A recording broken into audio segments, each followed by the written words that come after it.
Assalamualaikum.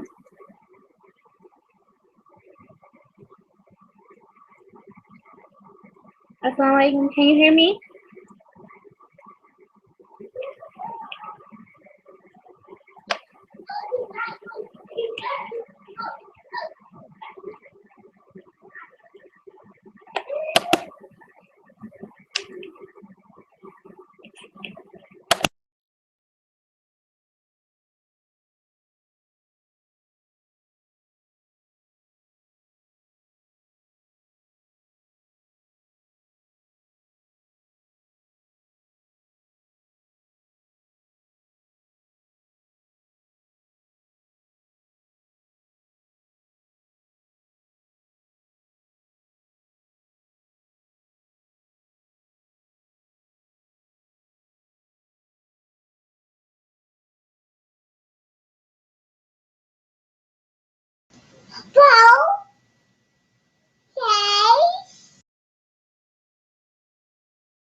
Assalamualaikum. Hello.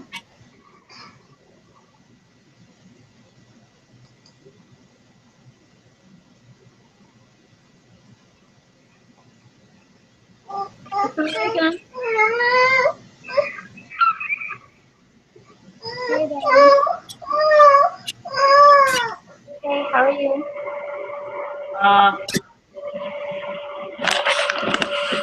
Honey, are you sure this headset is plugged in right? I can't hear. Do you like it? The smell? Okay, that Hello? smells like Thursday. Hey, I can't hear you, Shemora. When All I right. the mall from my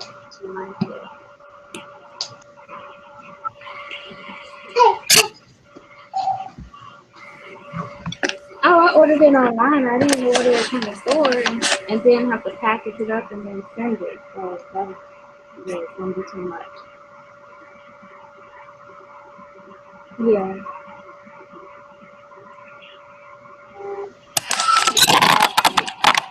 Can you, Yeah, they've been back for a little over a week. But I'll have to tell you about that later. I'm about to do this recording about homeschooling, and then I'll call you back. I definitely. I can hear you. Yeah, I'll call you back, Daddy. I can hear you fine. And when you gotta do is plug the other one in. I did. It's like a live recording that we're doing. Yeah, I hear her. I hear her right now talking. All right. An hour and a half. Bring up the other screen so you can see what. All right, Daddy. Love you.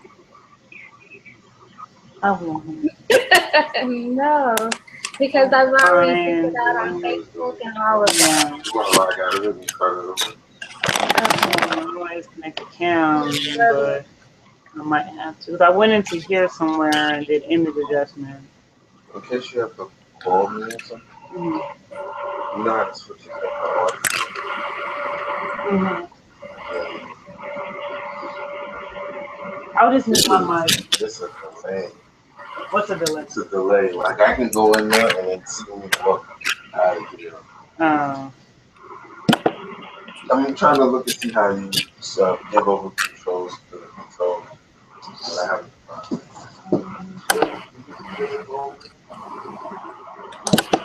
Okay, I'm gonna unplug this live cam. I can't figure out how to do this. Can you plug me on the phone so I can talk to you?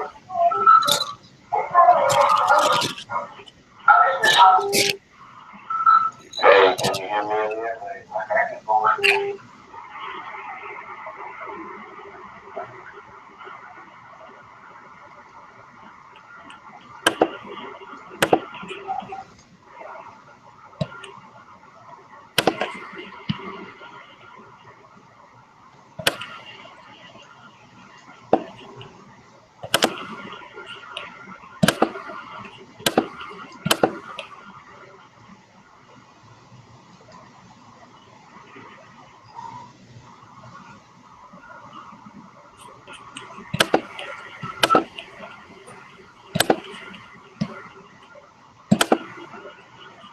Can you hear me at all? Yes, I can hear you. Oh, okay. Are you talking to your dad? Yes, he wants to be nosy. I told him I was gonna tell him all details afterwards. He's like, "But I want to know right now." So I just had to get him off the phone. So, how was your day? It's been okay. We went to Juma. It's been busy, intense. Okay. Yeah. It hasn't been busy. It's just been like storming all day, pretty much. It's like 100 degrees here, No. and it like sprinkled a little bit. Yeah, it's in the 90s, so it's not as hot, but it's been thunderstorming. Because when it's hot, it's that real loud thunderstorm that like scares you. Mm-hmm. So I hope it doesn't do it while we're doing the show, because it's been doing it, but it stopped. Oh, like thundering and all that? Yeah, it's been like storming. So do I look too dark? You are about the same quality as you were when we did it yesterday, after you adjusted the light. So it looks Okay. like there is actually a little bit more light in your background. I can see if I can plug another light in here. I'll be right back. Okay. All right.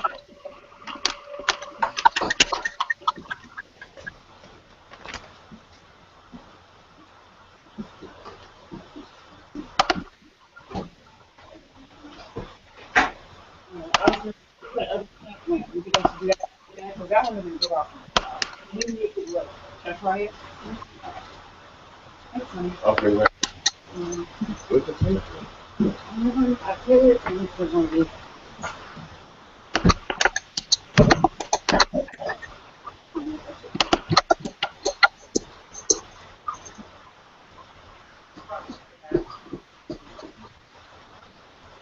Where do I plug it in at? Behind. It needs to be somewhere close to me. So probably down in here. Because it needs to light up this area. Step this side. I don't want to plug too much stuff over in here, but Right there. there it goes.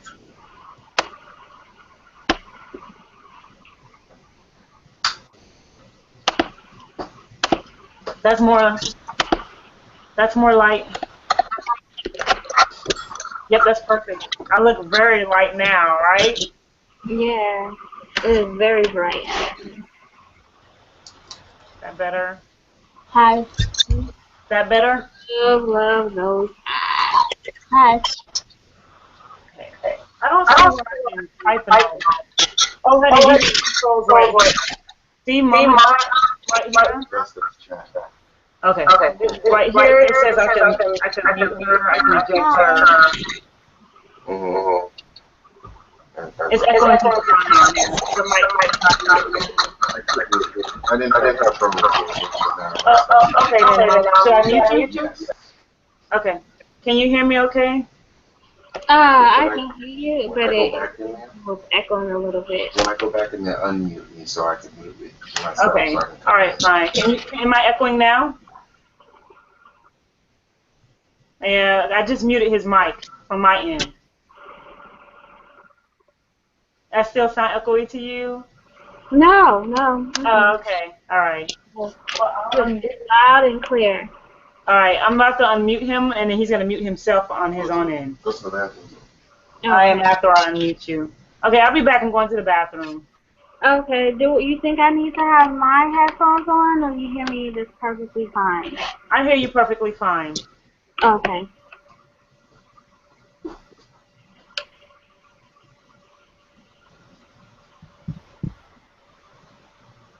All right, my microphone is on now, right?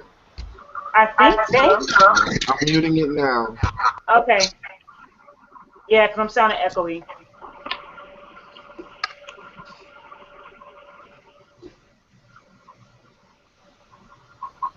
Call somebody. Assalamualaikum, Amir. Oh, Amir, she's saying hi to you.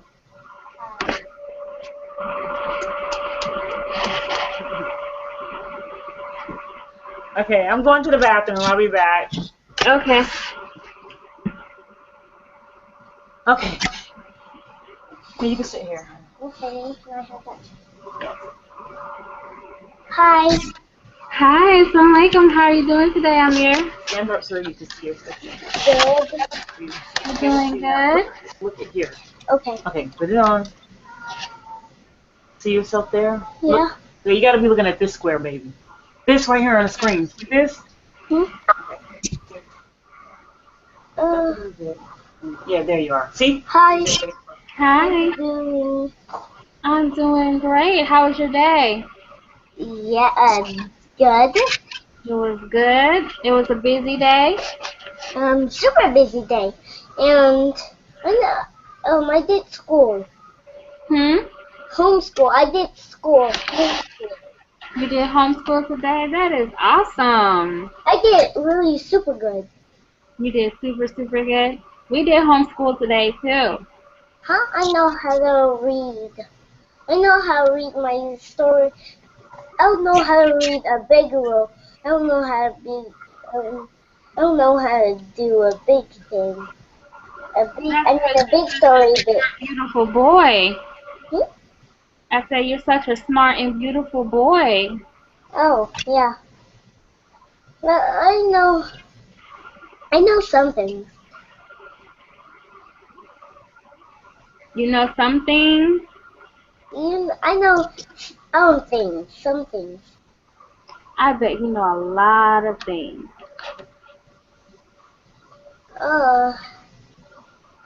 Do you live in Puerto Rico?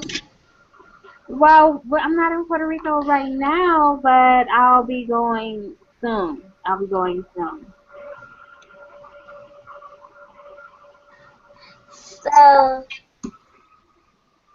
So? Yeah, I'll be going back soon. But I hope to come and visit you guys too. Okay. So, how are you? Sorry, Mom. You're right, honey. Okay. So, I think I can do anything. You can do anything. That is very, very true. Allah put it inside me. Allah put it inside me. You said Allah put it inside of you?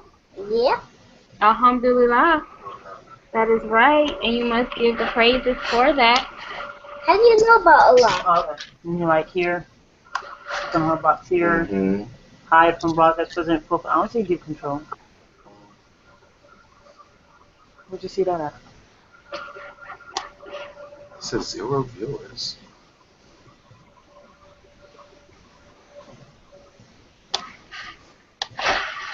I can hear you. What's the... You can put a shirt on.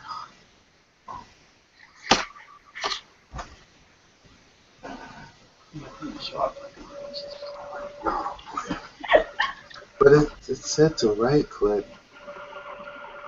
Are you ready over there on the thing or something?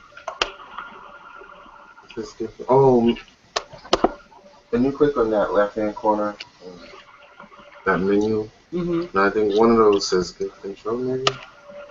Share, please question and answer. Capture, some of the name, Google Fit, YouTube. Hit control. No, okay. I'm going to be right click on the menu. Over here? No, not the menu. Hit that drop down to that. Share controls. Okay, like that. All right. So do it. Okay. It's alright. I mean, with her too? Mm-hmm. And let me get in there. I can let her know I did that. Katoyia? I just pushed share control so that you have the same amount of control as I have. So I think should be able to eject people and mute people if you need to. So, or at least you can sit on the couch. You can't sit on the chair. And I'm gonna close the door. Can you close those doors in there? Or at least one of them. Yeah, you can keep one open, one closed. Yeah, that's good. That's good. You can keep one open. What this girl do? No, because they can't see that. I just wanted to have a smooth background. Okay, I see the controller. You see the controllers where you can mute and eject. You can eject people too.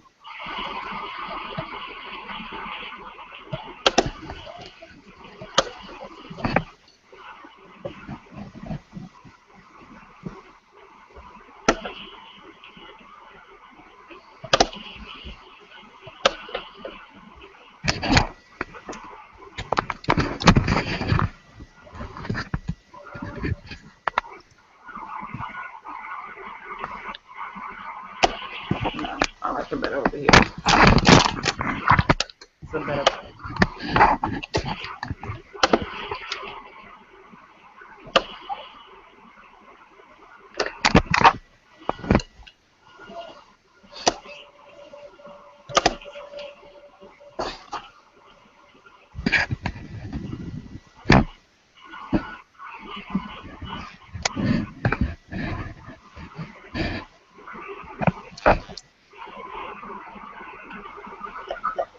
All right, everybody ready? Can you hear me?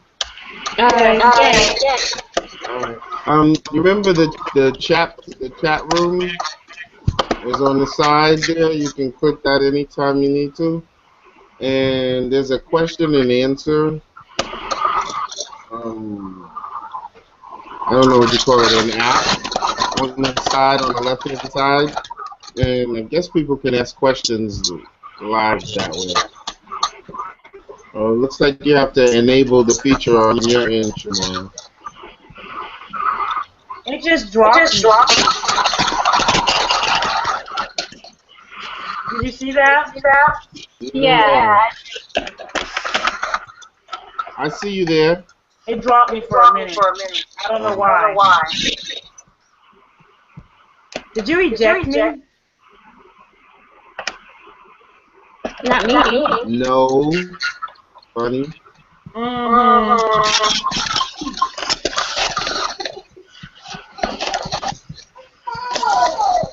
Don't eject me now. That ring. Yes. Oh my goodness.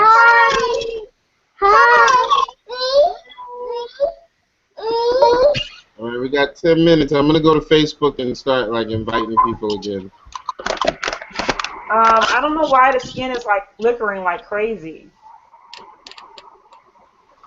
When somebody talks, it changes to that person. Oh, I like to say that, but it seems to still, like, I guess if there's noise, it'll go to the video that the person is talking. Okay.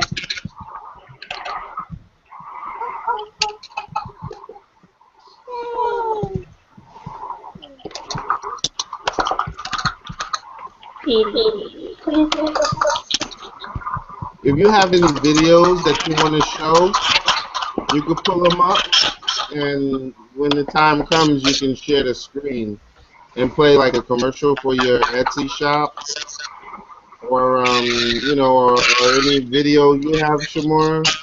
The commercial, I'll load it up.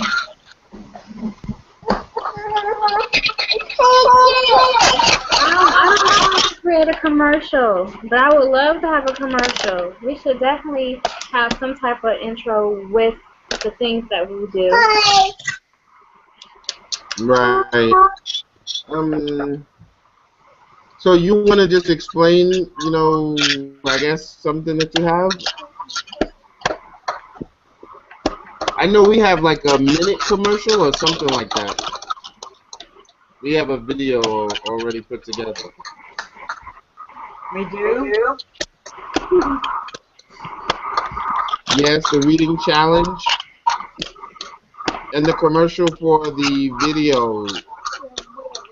videos you have on the website. Yeah, but I don't feel like going into those files. I'll do that. It's just going to YouTube, but it's all right. I got it. Oh, okay.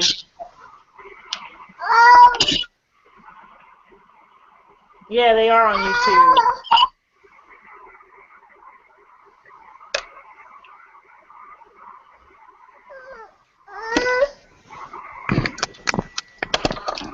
So, Katoyia, how do you want to do that? Do you want to I was thinking just talk about a product that you have, maybe like I don't know, maybe something that you crocheted, and maybe show a picture or tell a story about, one of your customers or something like that, and you just say it if you want to. Just a suggestion. I can do some links in there. Okay.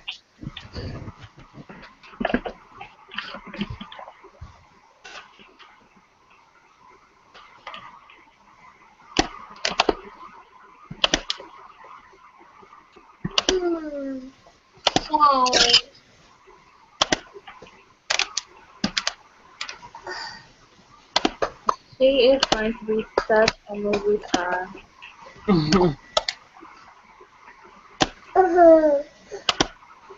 You agree?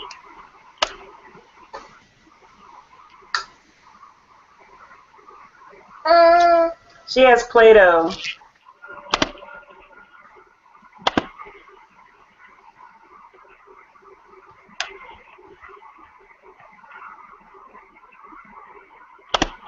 We just made some.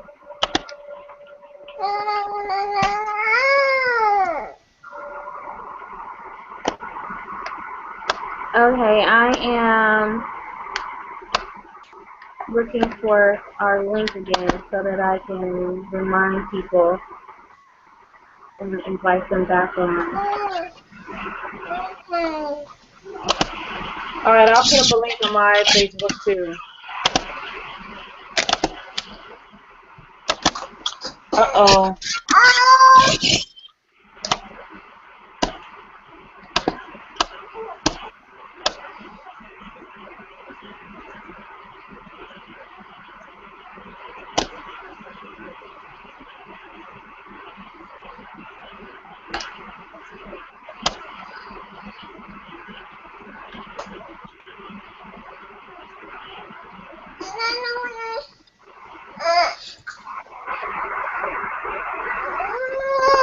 You want to open it?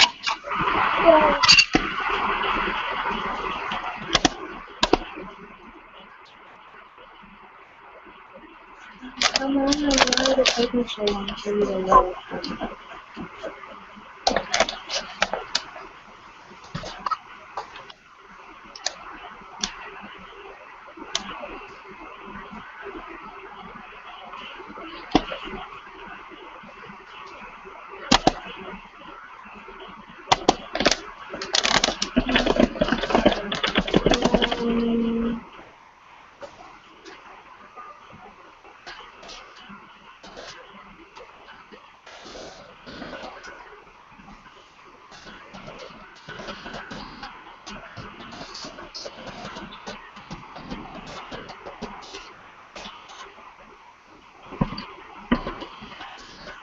I'm hearing some feedback.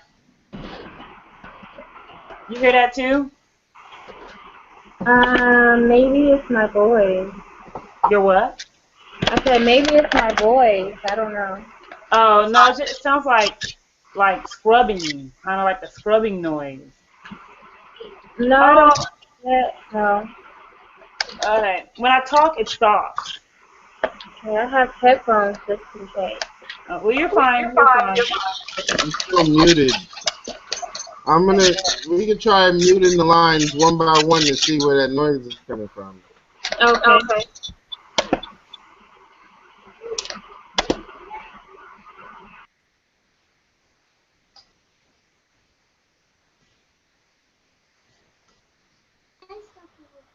Noise stopped, Katoyia. It's like we're playing musical chairs.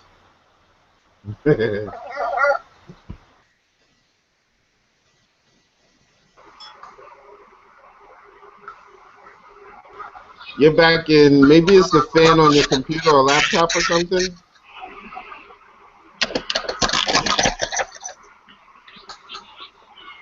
It's not horrible. No, Like it's fillable. it's not a big deal.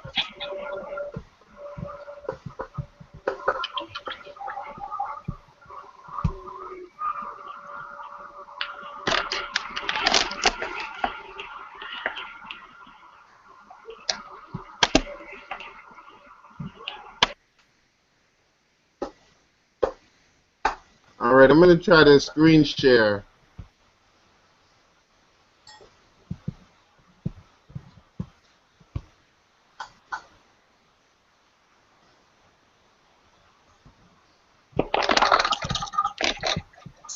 The reading challenge is Still there tonight? reading party. We'll see you at the reading party.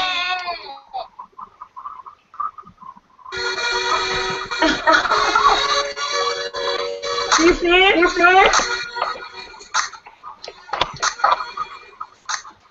That is cool.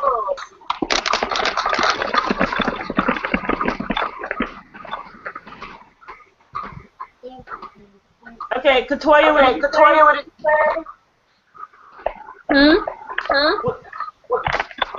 Talk so I can hear you.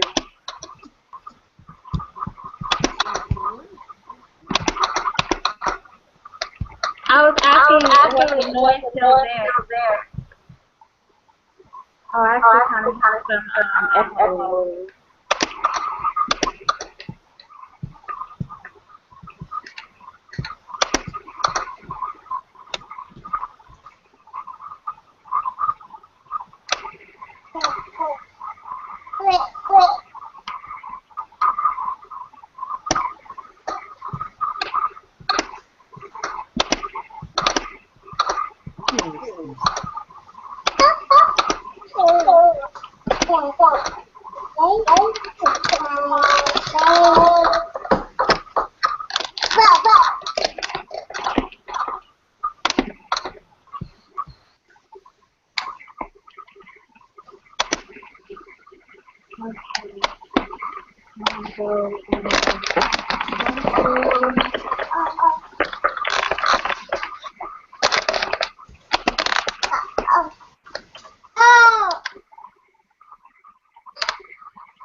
Hakeem,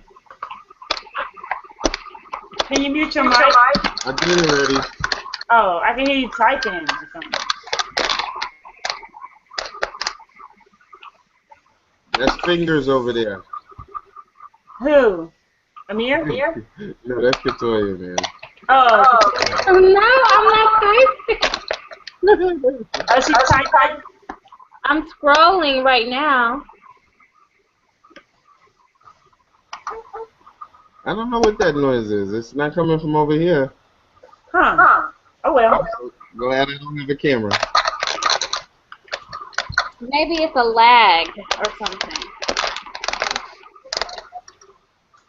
Yeah, it might be.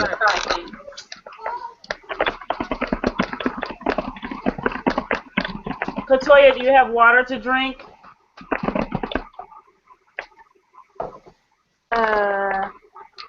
There's some right over there. Just so you have it if you get thirsty.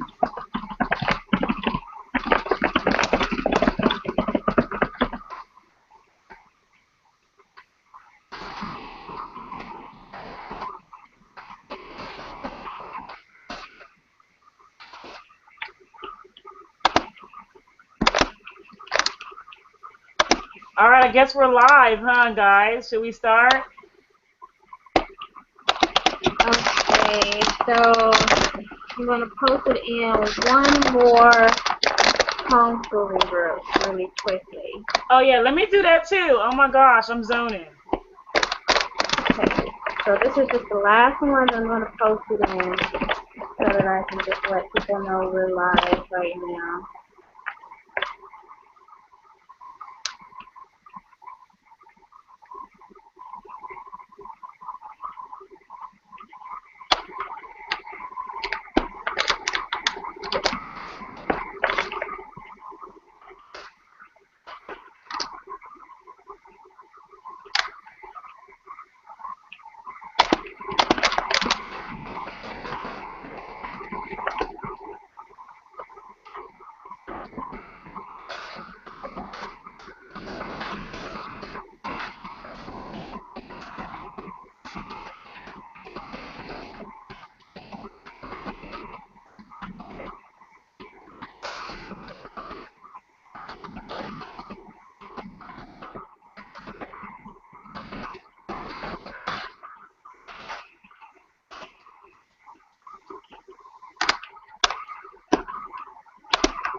Okay, baby, what's wrong?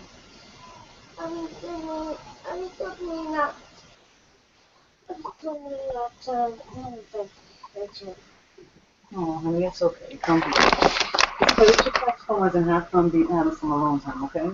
You ain't complaining. You can run class, you can do a puzzle. This would be a good time to do some alone time. And probably Vinny won't even come bother you. He can go up and stay bunk bed, play up in there on his street. Like you always wanted to. Yep. And you get Spider-Man too.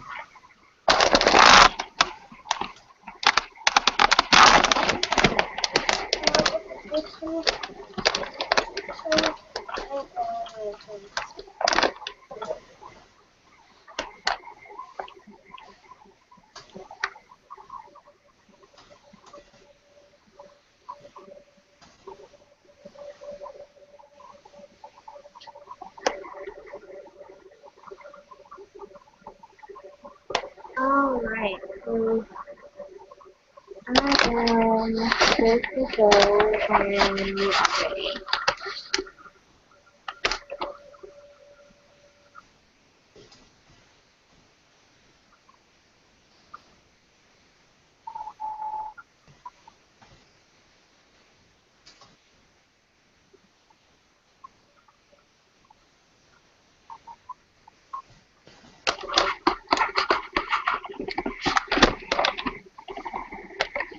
Can you hear me? Yes. Oh, okay.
Okay, I'm here. So, who's doing the intro? Should we go ahead and start, or should we wait for somebody to join? Maybe we can wait maybe 2 to 3 more minutes, and then Hakeem can do an intro. Okay. Okay, I don't know how good that'll be, but I'll do it. And we can wait a few minutes.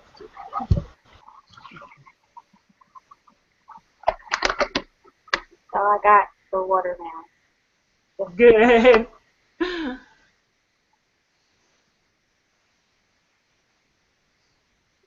It looks like it's about to storm all over again.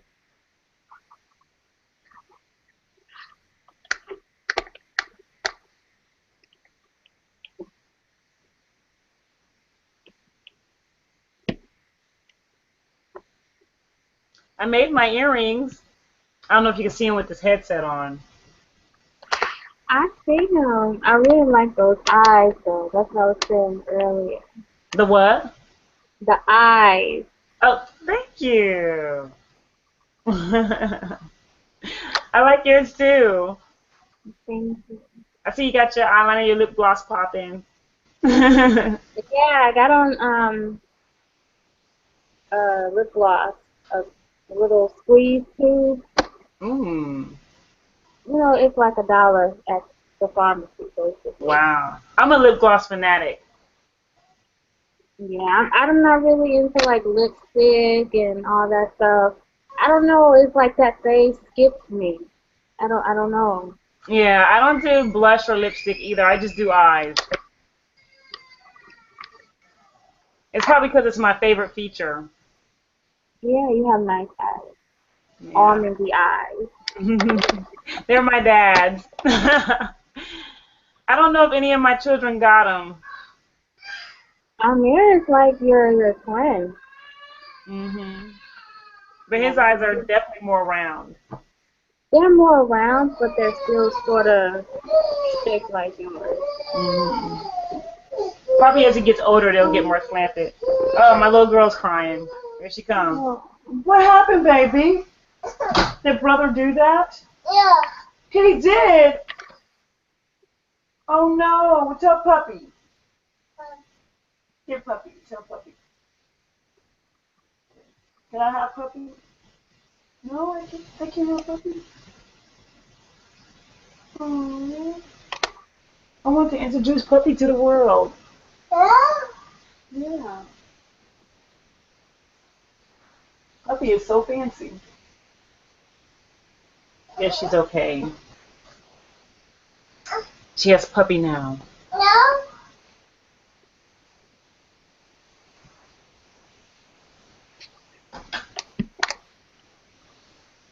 I gave mine some puzzles. It's like, please, let me just do this really quickly, and then I'll be back. Okay. You know, you still sound muffly to me. I think you sounded better without the headset. It's like the background noise is gone, but you sound muffly to me now.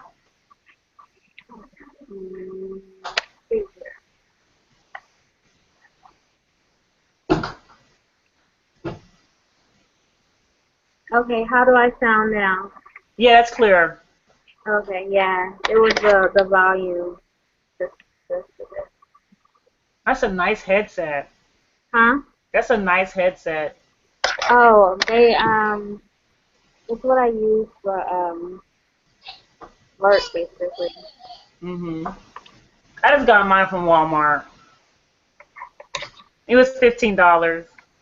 Oh yeah, they sent this one to me, so I'm not sure how much it cost, but I'm pretty sure it cost a pretty penny.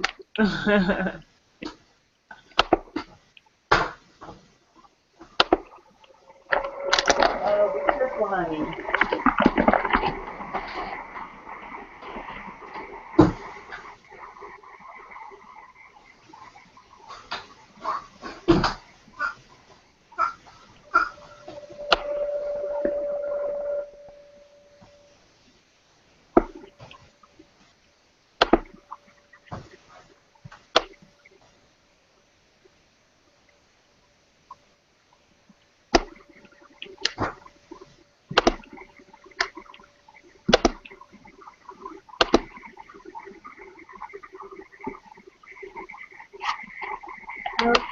So I've just posted the show again.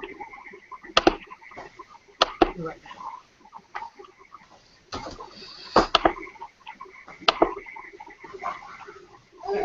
And your pretty face.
Hey.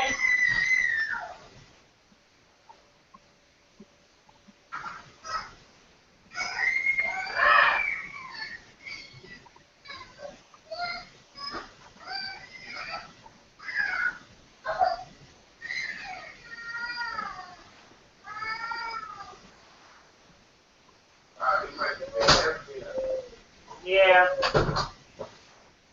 it does.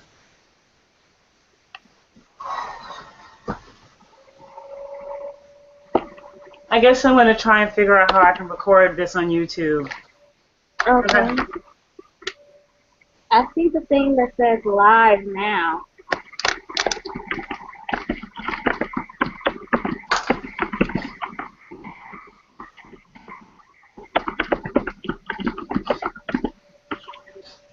Okay. YouTube.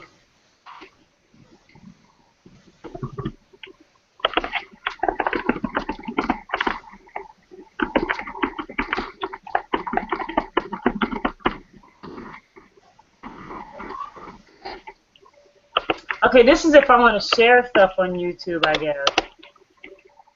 Like if you want to do the commercial from YouTube.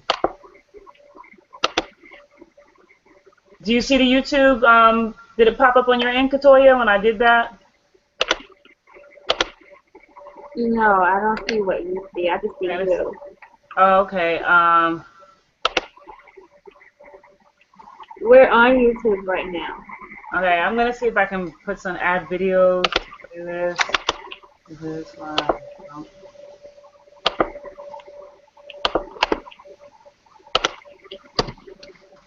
Like it's us. We've been there for an hour. Is what it says if you click on there.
No, no, no, no, no, no, no.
Shemora, are you adding to your playlist?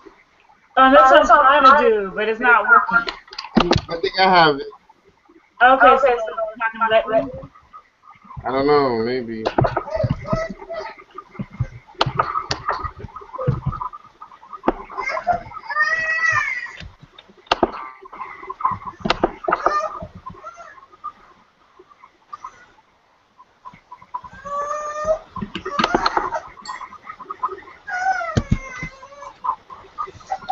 Okay. I don't know.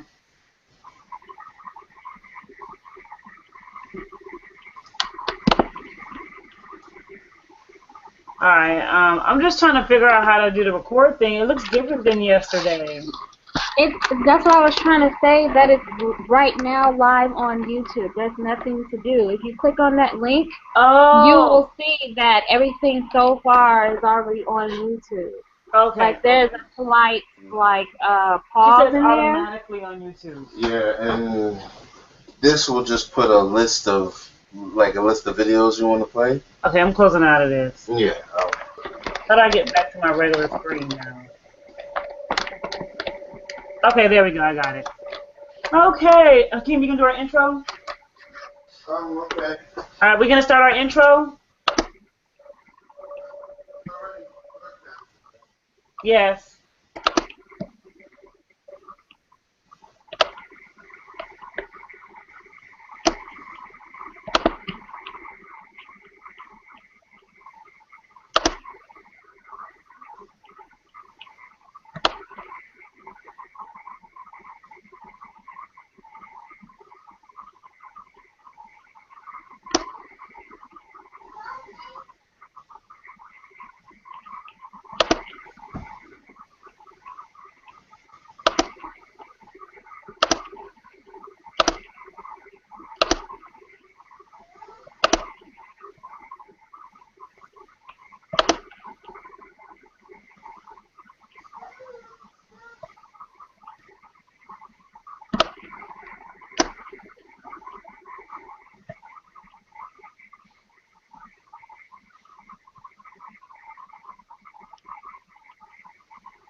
Okay.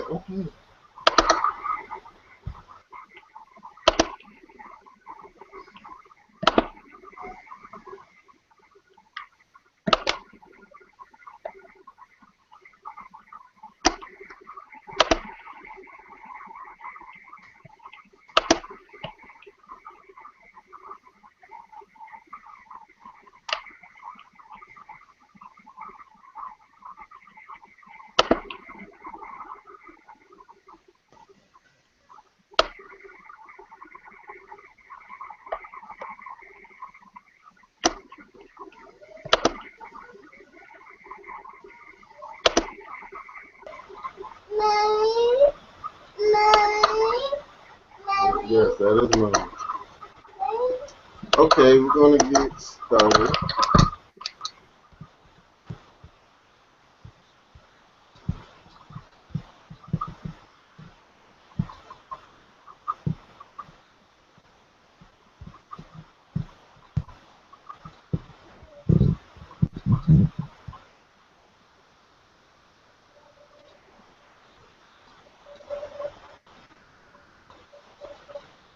Okay, I'm really excited to introduce these two sisters.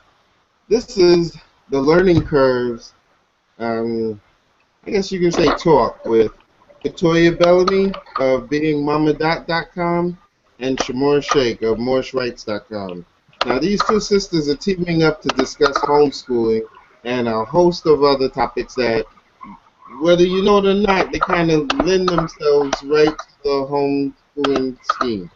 All right? All right, they'll give you everything from tips on balancing homeschooling and work life, homeschooling with multiple children. All right, and that's going on right now. I want to introduce Shemora Sheikh and Katoyia Bellamy. Thank you. Thank you, Hakeem. You're welcome. Katoyia, you want to say a little bit about yourself?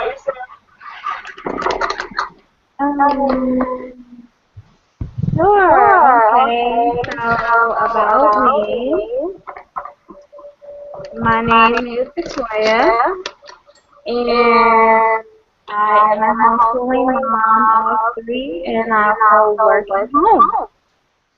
I have a CDA from TCEI. I have an associate in early childhood education from Perimeter and a BA in history from the University of Phoenix.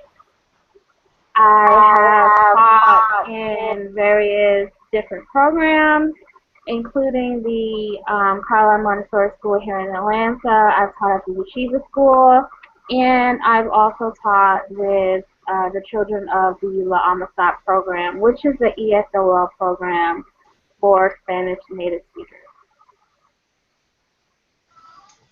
Excellent. Okay, as Hakeem said, I'm Shemora Sheikh of morrisrights.com, Rights of Passage Learning Center, and I have my bachelor's in secondary education. I started off teaching high school and middle school, and then I went back and got my master's in child development, went into early education and taught kindergarten and preschool, and then opened up my own home daycare. And now I'm homeschooling 3 of my own children, ages 1 to 8. So here we are on the learning curve to share our experiences and our knowledge. Starting off with, what topic did you want to start with? We can discuss the first topic of how about let's go ahead and start with homeschooling multiples, and you can open that up for us today. And then we can get into the balancing of the work life. Okay. The way I do it, homeschooling multiples, as you know, my style is very holistic, and because of that, I try to do everything hands-on and project-based.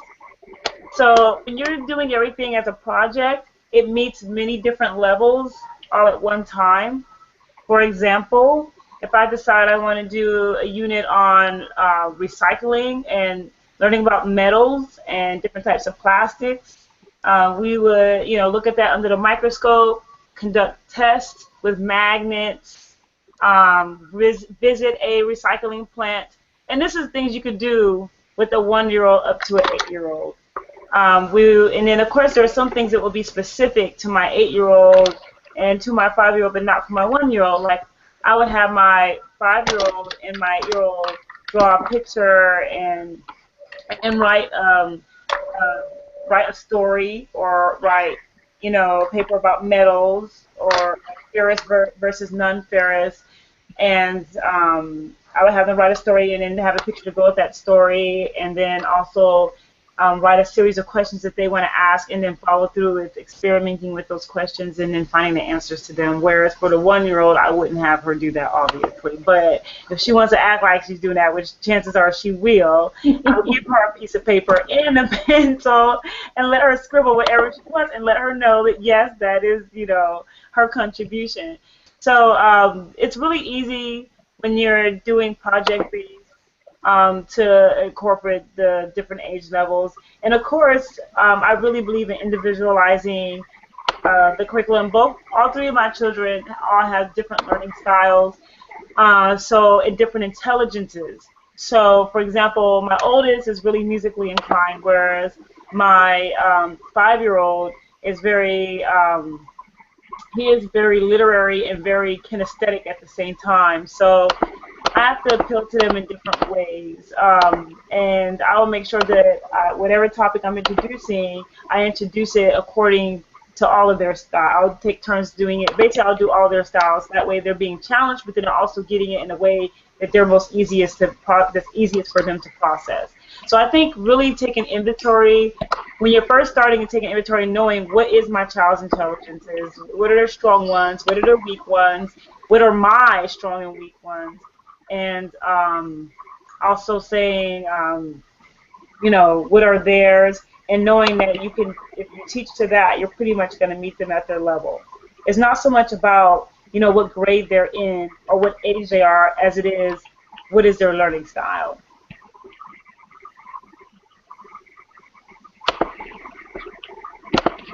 I definitely agree that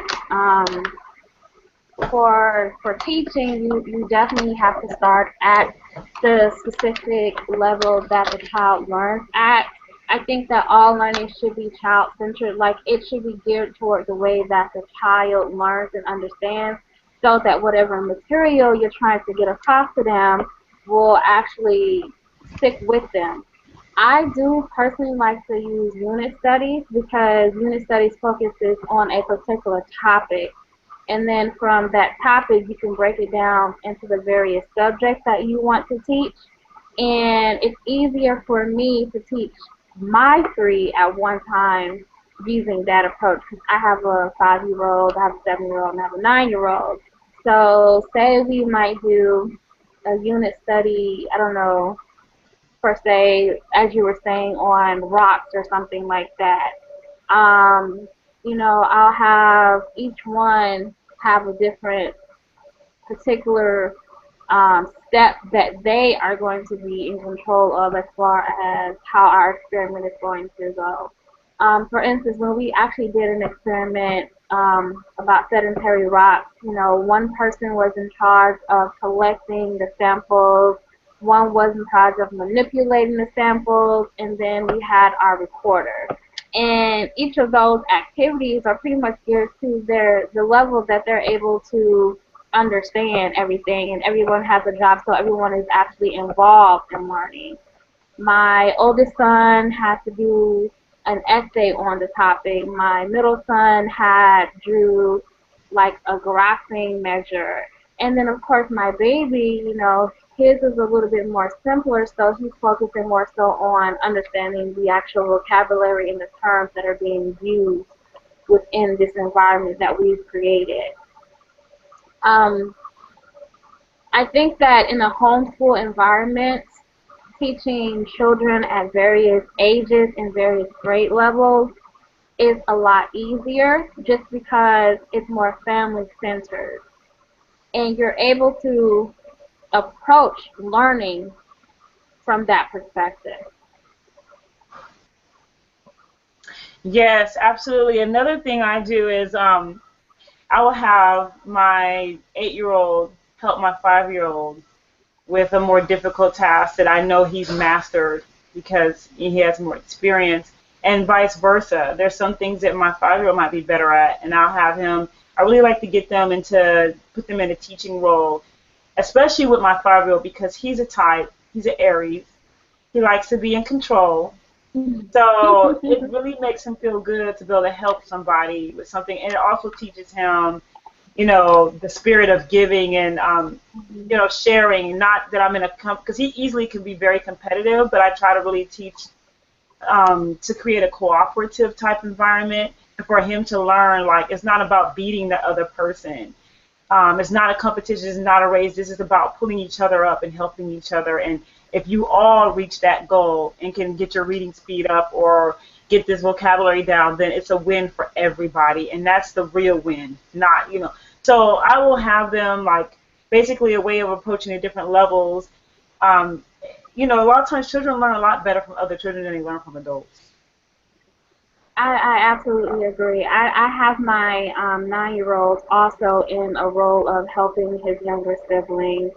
Um, he's the type of person where I can just give him material and he'll take off. Versus my middle son, he is more so going to need to be the visual learner. And of course, my baby is the one, he thinks he knows everything, but not necessarily really understanding the concept. He just likes to, I don't know, I think he just got to be in control. So, you know, I'll just let him fly off the handle, say whatever he's going to say, but they are really helping him to understand. I also do not use like a star method. You know how some parents will have like a board and then they put like stars on the board as each child um, basically succeeds in a particular area. I don't do that because, like you said, I do not like to promote competition amongst my kids because they end up looking at their siblings as enemies rather than their brother or their family member. So I definitely don't like that idea either. That's funny. I was in uh, one of those like education stores the other day, and they had a whole aisle dedicated to incentive charts where you do that type of thing. And I was like, for the first time, I was like, why haven't I ever used one of those? You know? And I just looked at it, I didn't buy anything, but I was like, they had, I mean, just a whole aisle of nothing but the incentive charts. And I mean, I thought it was interesting, but I haven't ever used it either, and it just never really dawned on me. Trying to think if there's anything I use like that that's based on them tracking themselves. No, we really, when I sit down and do a teaching session, I sit down with all three of my children together. It is very rare that I actually do them separately. It might, every now and then, it's very rare that I do them separately. I usually do them all together. Yeah, I have them all together. I don't really take them separately to do anything. Even outside of homeschooling or outside of their lessons, it's all three or nobody at all. Mhm.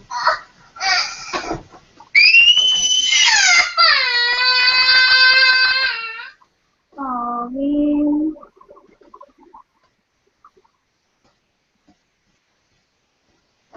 She smashed her foot.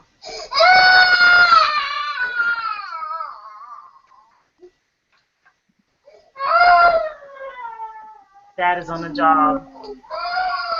She smashed her foot trying to close my door. Oh, poor baby. I think she's more mad than actually hurt. Yeah. Yeah, she came in here carrying a big lamp. So anyway. I saw her little self. Yeah, that's my 1-year-old. She, Speaking of which, since I've had her, it's like I had this beautiful schedule going, and then I have this baby, and now it's like pretty much our schedule works around her. Like when she go down for nap, that's usually when I do my intense session with the boys, like our more challenging things. I'm able to just sit down. She's sleeping, and she sleeps for about 2 to 3 hours.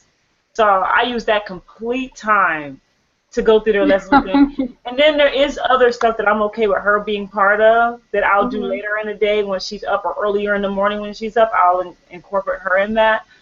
But yeah, that's pretty much how my schedule works now, is around her. And I'm also in the process of, I mean, I hate to use the word training, but, you know, teaching her that when we're having school sessions, this is the time that you need to be either playing independently or you can participate, but you can't just cry and be disruptive and loud, you know. And so I do that by, you know, if she gets loud or something, I let her know, I model for her, and then if it's just out of hand, then I take her to her room, and she has I just sit her on the, I have 2 beds in there, so I'll just sit her in there and close the door. She gets the point, and then she'll be ready to come out, and she'll be quiet. She automatically knows now, like, that means I gotta be quiet. She'll come out and be quiet. So, I mean, right now, as far as like doing multiples, it definitely is a challenge having the 1-year-old being part of that, because she wants to write on the boys on their work. She'll try to rip their work. She'll try to take their pencils. She's very disruptive. Well, I mean, I don't think that really changes much because my 5-year-old, you know, Only maybe I would say probably like within like the last 2 to 3 months has he stopped doing that. So I mean I think that that carries on for a while because Mhm. he would definitely take his older brother's stuff and secretly write on their notebooks or something like that and Mhm. try to disguise it was him. Um, I think that that's just the baby phase, really. I just think that that's the way that the younger sibling is. Mhm. So, any other ways that I handle that? I mean, I really take advantage of nap times, like I said. Otherwise, I really see it as a learning experience for them, for my older boys, because they have to learn patience with her. They have to learn how to treat her. They have to learn how to deal with her in ways that are not, of course, children, they don't always think. A lot of times they'll just want to lash out and they go to the easiest thing, which is like hitting or yelling. And it's like you have to think of other ways to be, to get the results you want from her other than that. And so it's a challenge for them too. And I feel like it's important for them to learn how to be with younger children and to learn patience in that way. So, I mean, it is a challenge, but I welcome it, and I think it's important, and I think it's just another lesson that I'm teaching in the classroom. Yeah, we have on our wall to use your words. So Mhm. I try to tell them every single day, use your words rather than any physical activity first. If someone is doing something and you dislike what it is that they're doing, let them know verbally that you actually dislike that. Because if you Mhm. don't say anything, they're not really going to be thinking of that. So I try to just let them know that and to keep their hands to themselves. Or, school is over and mommy is in charge again. Mhm. And then, of course, they all do have their. They also have their separate workbooks. Like, for example, Amir practices his handwriting, and has handwriting practice was a different book than what Shaway, my 8 or 9 year old, has. Of course, like Shaway's would be more narrow lines that he practices on. He's practicing, getting to other types of handwriting, like cursive and things like that, whereas my 5 year old is not. So their books are a little bit different for their independent practice, especially for like handwriting and vocabulary, things like that. So they do have their own separate books, and I have those set up on their level in wall pockets so that they know throughout the day at any time they have to at some point sit down with that book and do at least a page, 1 to 3 pages. And I let them pace themselves at that, and that's independent time. And so I feel like the independent time is another way to really individual, if I need to individualize to their specific level of learning, that is one way that's done. I just have that set up, and I every day I put in those pockets. Well, not every day, but probably as they finish, because when they finish, they take it to a different pocket. So when I see that pocket's empty, then that's when I know, and that might be every day or it might be every 2 to 3 days, depending how fast they get through it. Then I will put something new in there, or I will mark a different page in the book that I'm like, I want you to work on this page, and they know to go to that tab and open it up, and that's where they start their work. I think that is also very important to note that when you have multiples, that instilling in your children independence is very important because when you have multiples and you have everybody needing to basically learn at the same time, having your homeschool area or your homeschooling method set up to where each person already knows where to go for their particular activity or their work makes it a lot easier. If everybody has their own notebook, their own like toolbox or whatever the case may be, they can easily go and access what it is that you have already set up for them to do that day or even that week or however often it is that you have your lesson and making sure that each activity is kind of like set up like that, you have your streamlined process where you can actually set a timer and say, okay, at 12 o'clock, I want you guys to go and do this. And then you can move along with the rest of your day or whatever it is that you needed Hmm. to do because they already know what it is that you wanted them to do in the first place. Hmm. Yes, and on morishrights.com, I have a series called The First Teacher It's a video subscription that you can get. But on there I have one video that is called The Teacher is the Classroom. And I really believe that setting up your classroom or a space that you want to homeschool in, setting that up not only creates independent and automatic learning, like you said, but also it takes that role so that you don't have to always be there. Because as a mom and as a teacher, you're multitasking. You have to cook dinner or lunch or whatever. And while you're doing that, they could be in there exploring different concepts in the classroom environment. So one way that I make sure that I'm putting things in a classroom that are gonna basically accommodate the different age levels and learning levels is that what I have on the lower shelves is more so for my 1-year-old. What I have on the middle to upper shelves is for my older children, and I also have things that are in certain containers. Like if it's a screw top container, it's not for Reem. She can't get in it anyway. But I know the things that are in there in that screw top are going to be for marbles, for example. Those are in a screw top container up high. The boys can get them down when they want to, and they know how to keep an eye on them. Or another thing I have to keep up high might be, the boys have a crystal growing kit. Reem would just take it and probably try to suck on it or lick it.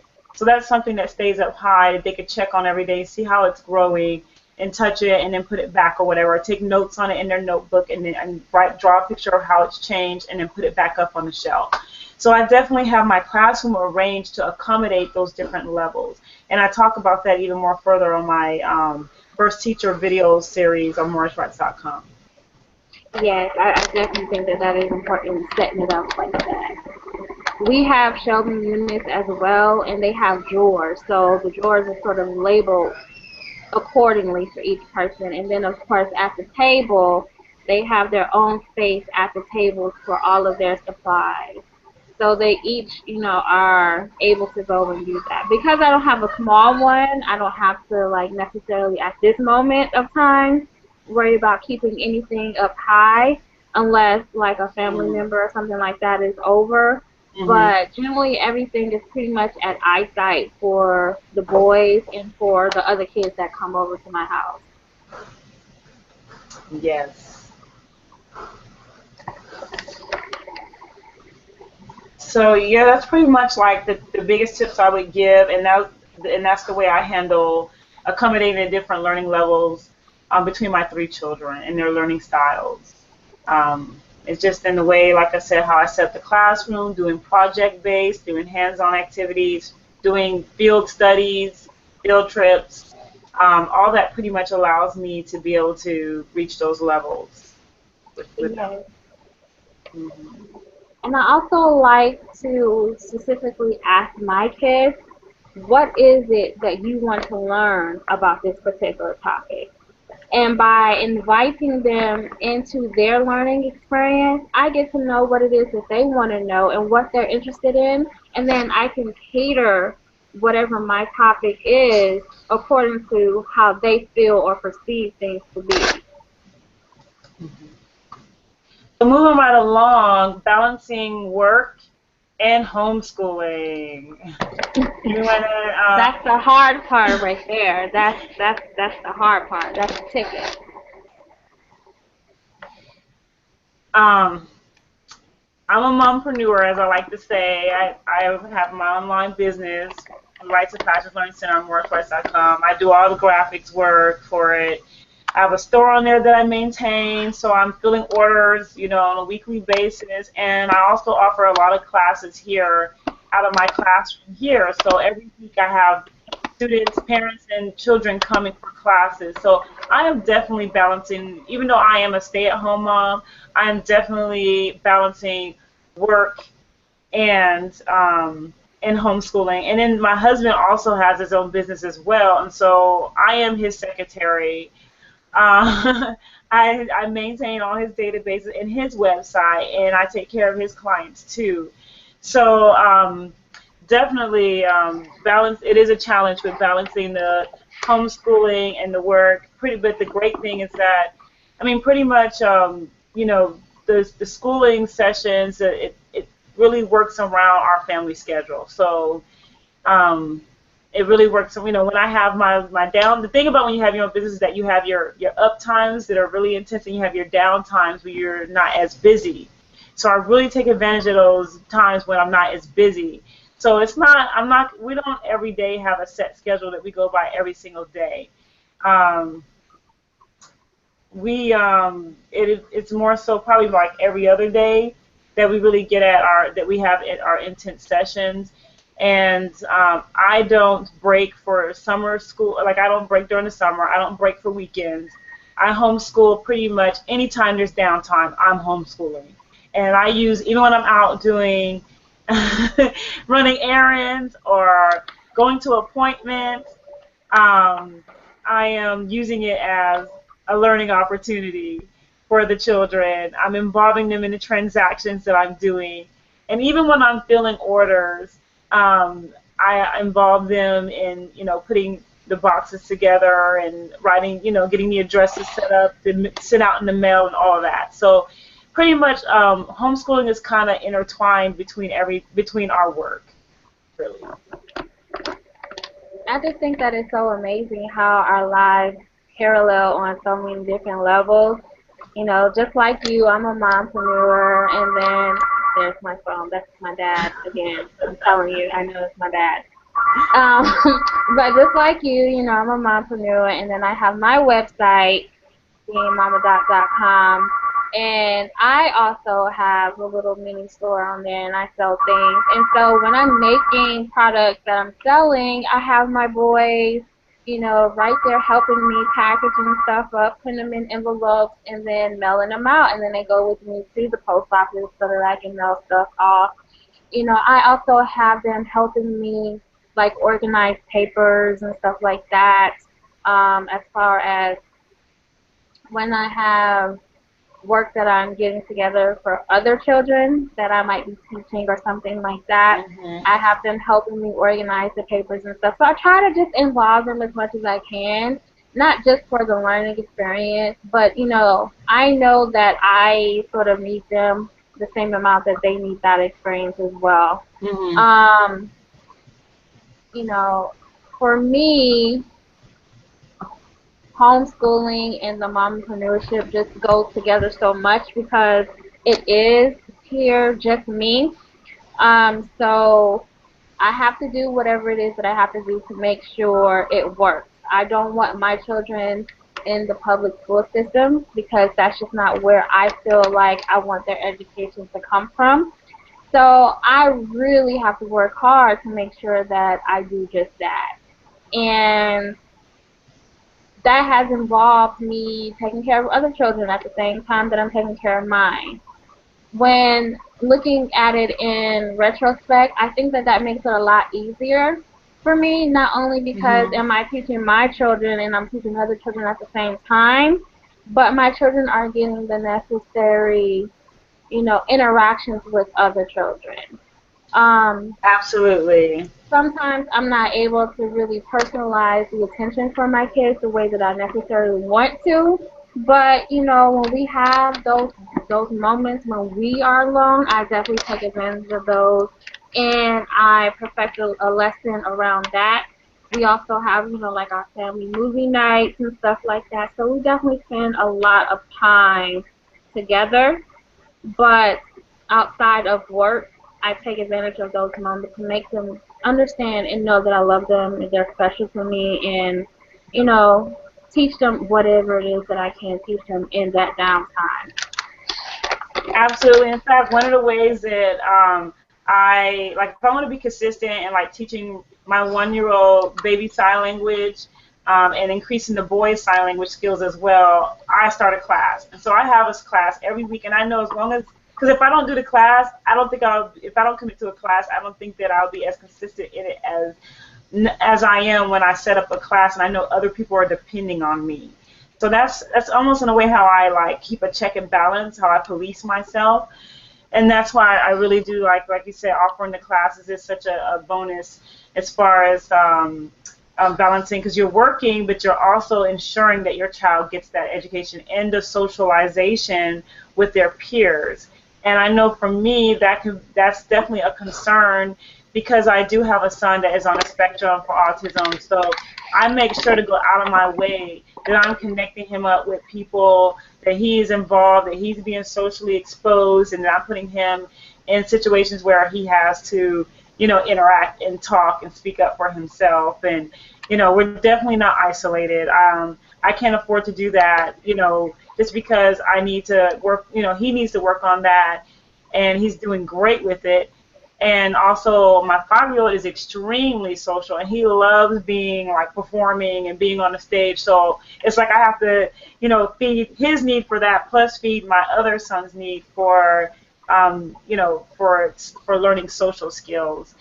So, yeah, definitely the classes, the working goes hand in hand with the teaching for homeschooling. And another thing I do is that I have a lot of, I love teacher friends. I have my teacher friends. They are teachers in the school system right now, and they come through and, while I'm working on something, a lot of times they will just drop in. I kind of have, with certain people, I have a drop-in policy, so, especially with my teacher friends. And they kind of like these,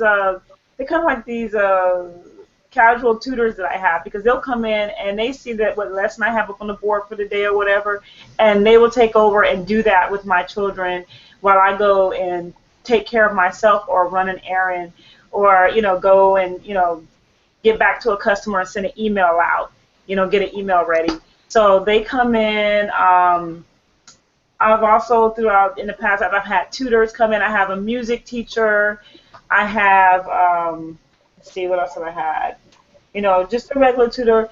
And, I have them in different things. So that time when they're working with another teacher, I'm able to work on my work, my business, or my husband's business, or do something for myself, or cook dinner and get food done. So that helps with managing that time as well, with balancing the work and the homeschooling. Absolutely. I mean, as moms, we wear so many different hats that, we definitely must take advantage of any time that we have that we can, sort of delegate some sort of activity or responsibility and allow someone else to come in. One of the things that I was saying before is that I dislike how, as women, we have been shamed to not need anybody, or we have to put on this front like we're strong, or we have to take care of everything by ourselves.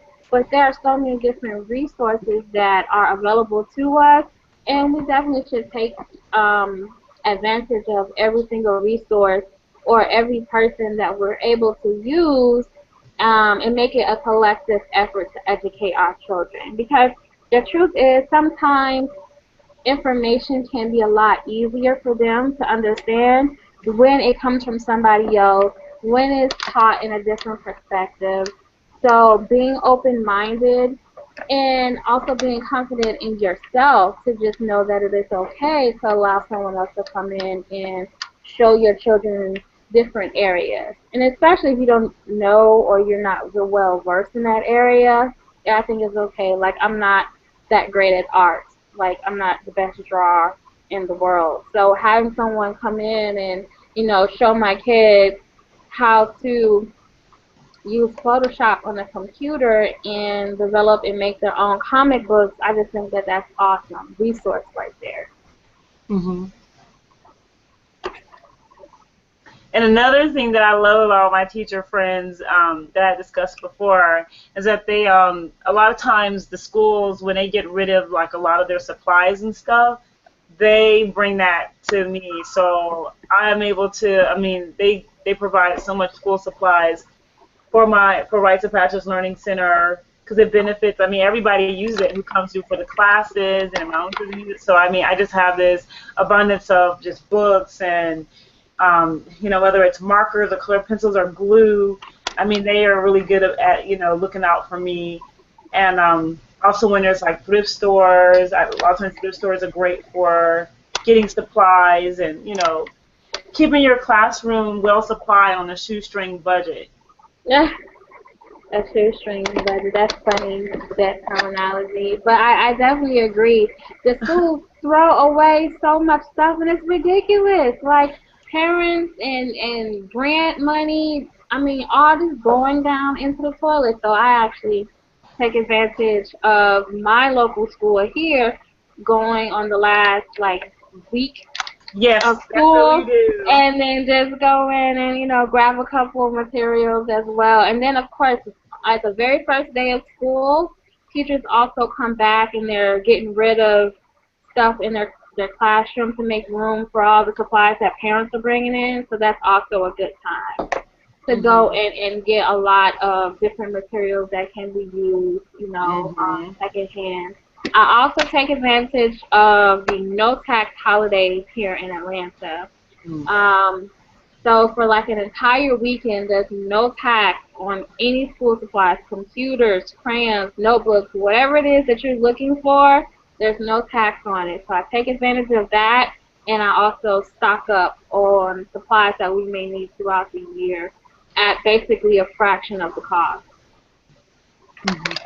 And a lot of times when daycares are going out of business, or learning centers, they have huge sales, like I guess kind of like a garage sale or an estate sale. You can get playground equipment. I mean, just so much educational learning toys. Those have been like a great resource for me too. Craigslist, yes, I've done Craigslist a couple times, Yeah, and of course Goodwill too.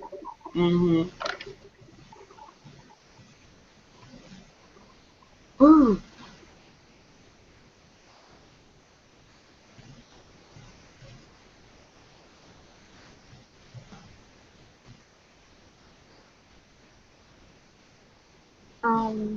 Also with balancing the homeschool life versus the work life, I think that it is also just very important to recognize that there may not be a set type of schedule.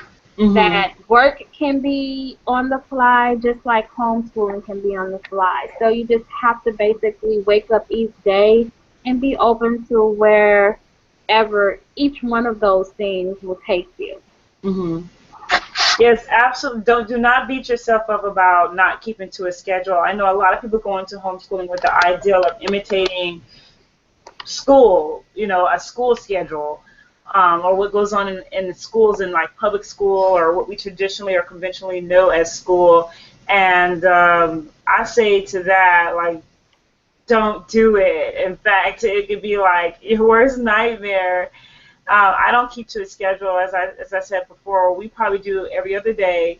You don't hear about schools having being open every other day, But that's what works for our family schedule, and I don't feel bad about that at all. I don't feel like my children are lacking at all for it.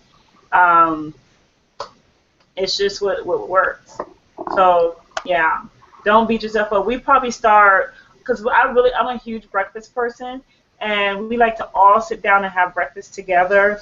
And I use breakfast as a time to practice reciting poetry, reviewing or introducing any topics, reviewing like what we've done the day before. And so we pretty much have a long breakfast. So we really don't get started on our homeschooling every other day until about 10 a.m. Whereas, I mean, if I'm talking about school, they're probably going to school and have to be at school by 7 a.m. So I'm very much unconventional in my scheduling, and I say don't beat yourself up about that. We could even have a session as late as like 5 p.m. or 6 p.m. So there's some days I don't get to it till then. So and we do it and then we get ready for bed. That's just the way it is. Yes, that's so true. Like, I'm so not about that schedule life that sometimes we don't even have like breakfast. We have brunch, okay? And sometimes it's just like, okay, well, we gotta do what we gotta do, and today breakfast is extra late and lunch is gonna come early. So we're just gonna brunch it out and just work it out however we can. In Atlanta, in the state of Georgia, you only actually need 180 days per year dedicated to homeschooling. So you definitely don't have to stress out and say, okay, every single day we have to sit down at the table, we have to do this, we have to do that. I think that when you have time to sit down at the table and have a intense session, then go ahead and do that. But what you should rather focus on is making every single experience that your child has a learning experience. So even if you are taking them out to Six Flags or, a fun place like, I don't know, I don't take my kids to Chuck E. Cheese, but okay, so I don't either. say you did take them to Chuck E. Cheese, there are things at Chuck E. Cheese that you can teach your children about. Hey, you can talk about, cleanliness and germs. You can use a session on building because I know that they have like blocks or balls or something like that. But, you can just do a STEM project there on the fly. You can, talk to them about healthy food habits because I'm pretty sure that food is not good for them. But, you can still just make every single opportunity a learning experience and allow them to have fun while they're doing it so that those memories stay there, but also that underlying knowledge is still going to stay there as well.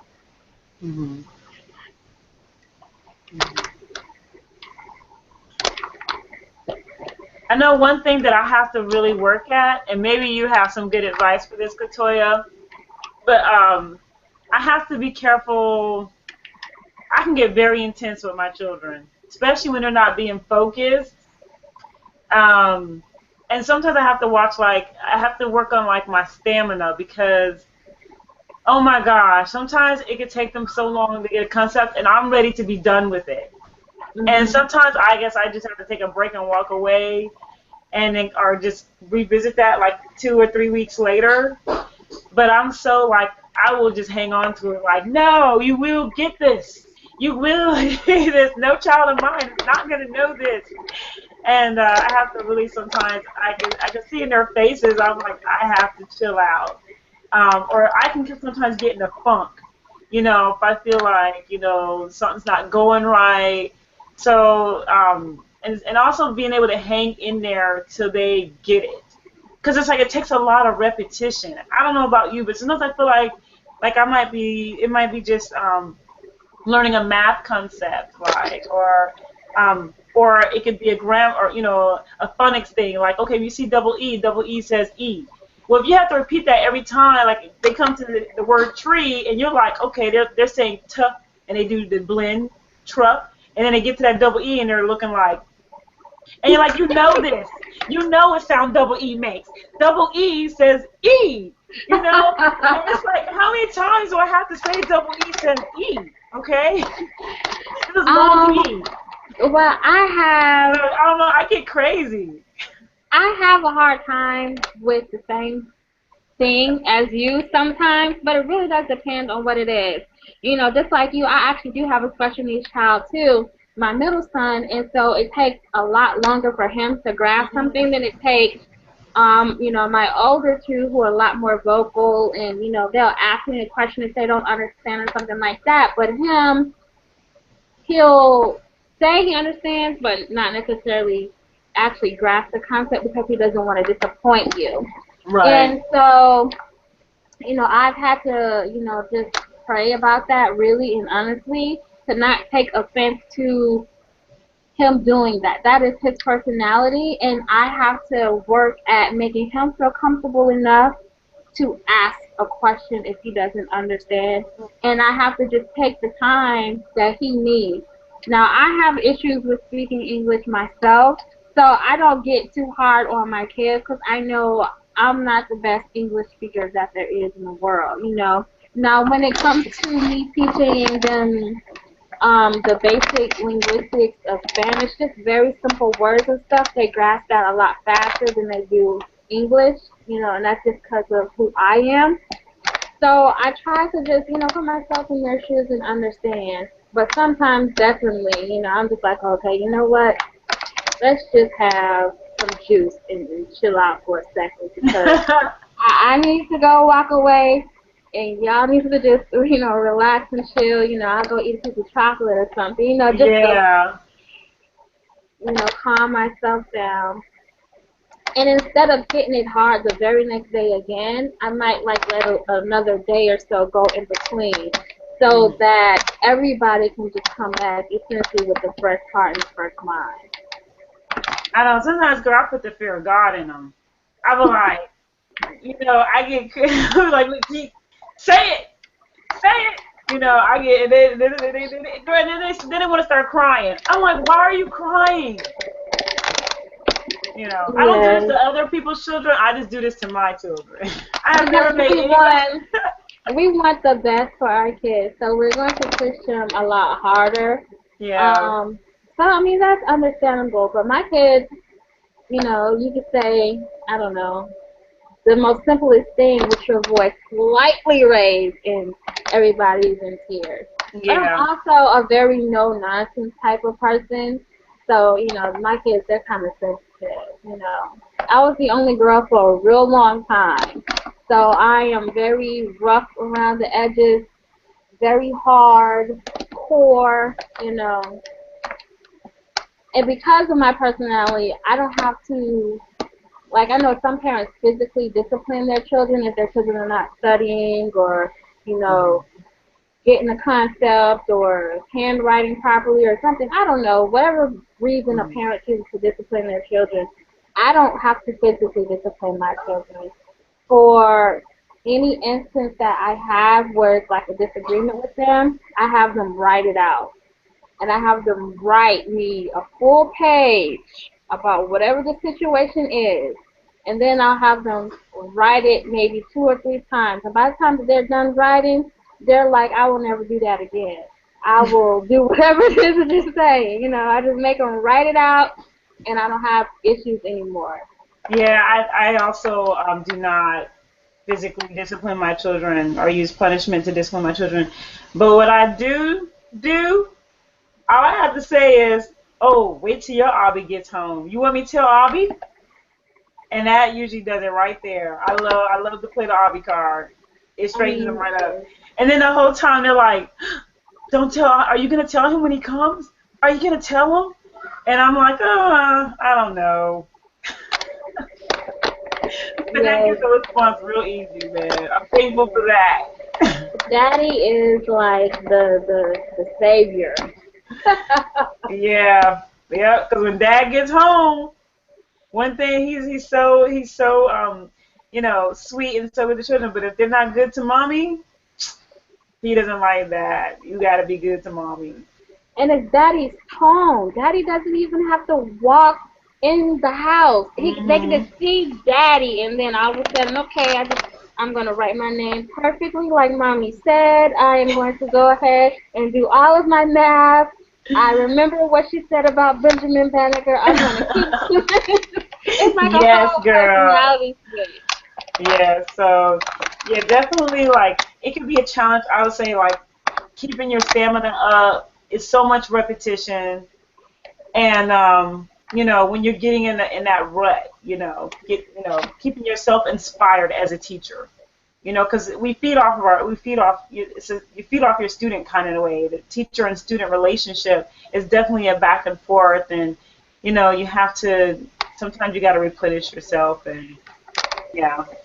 Yes, I think that making sure you get rest yourself, because we work ourselves. We already have our own businesses, but then we work ourselves just way past the limit. And I think that trying to really focus on trying to get a certain amount of hours every night is helpful, but also just changing your view every now and then, taking a small trip, even if it's, like walking to the lake or walking to the park or something like that, just changing your view and getting some fresh air can help you to change your perspective. Like if, I'm feeling down or I feel like I'm not coming across a certain way to have my children to grasp the concept, sometimes doing something just like going for a 30-minute walk, it helps, having that oxygen come into the brain, and you get so much more clarity by just oxygenating yourself,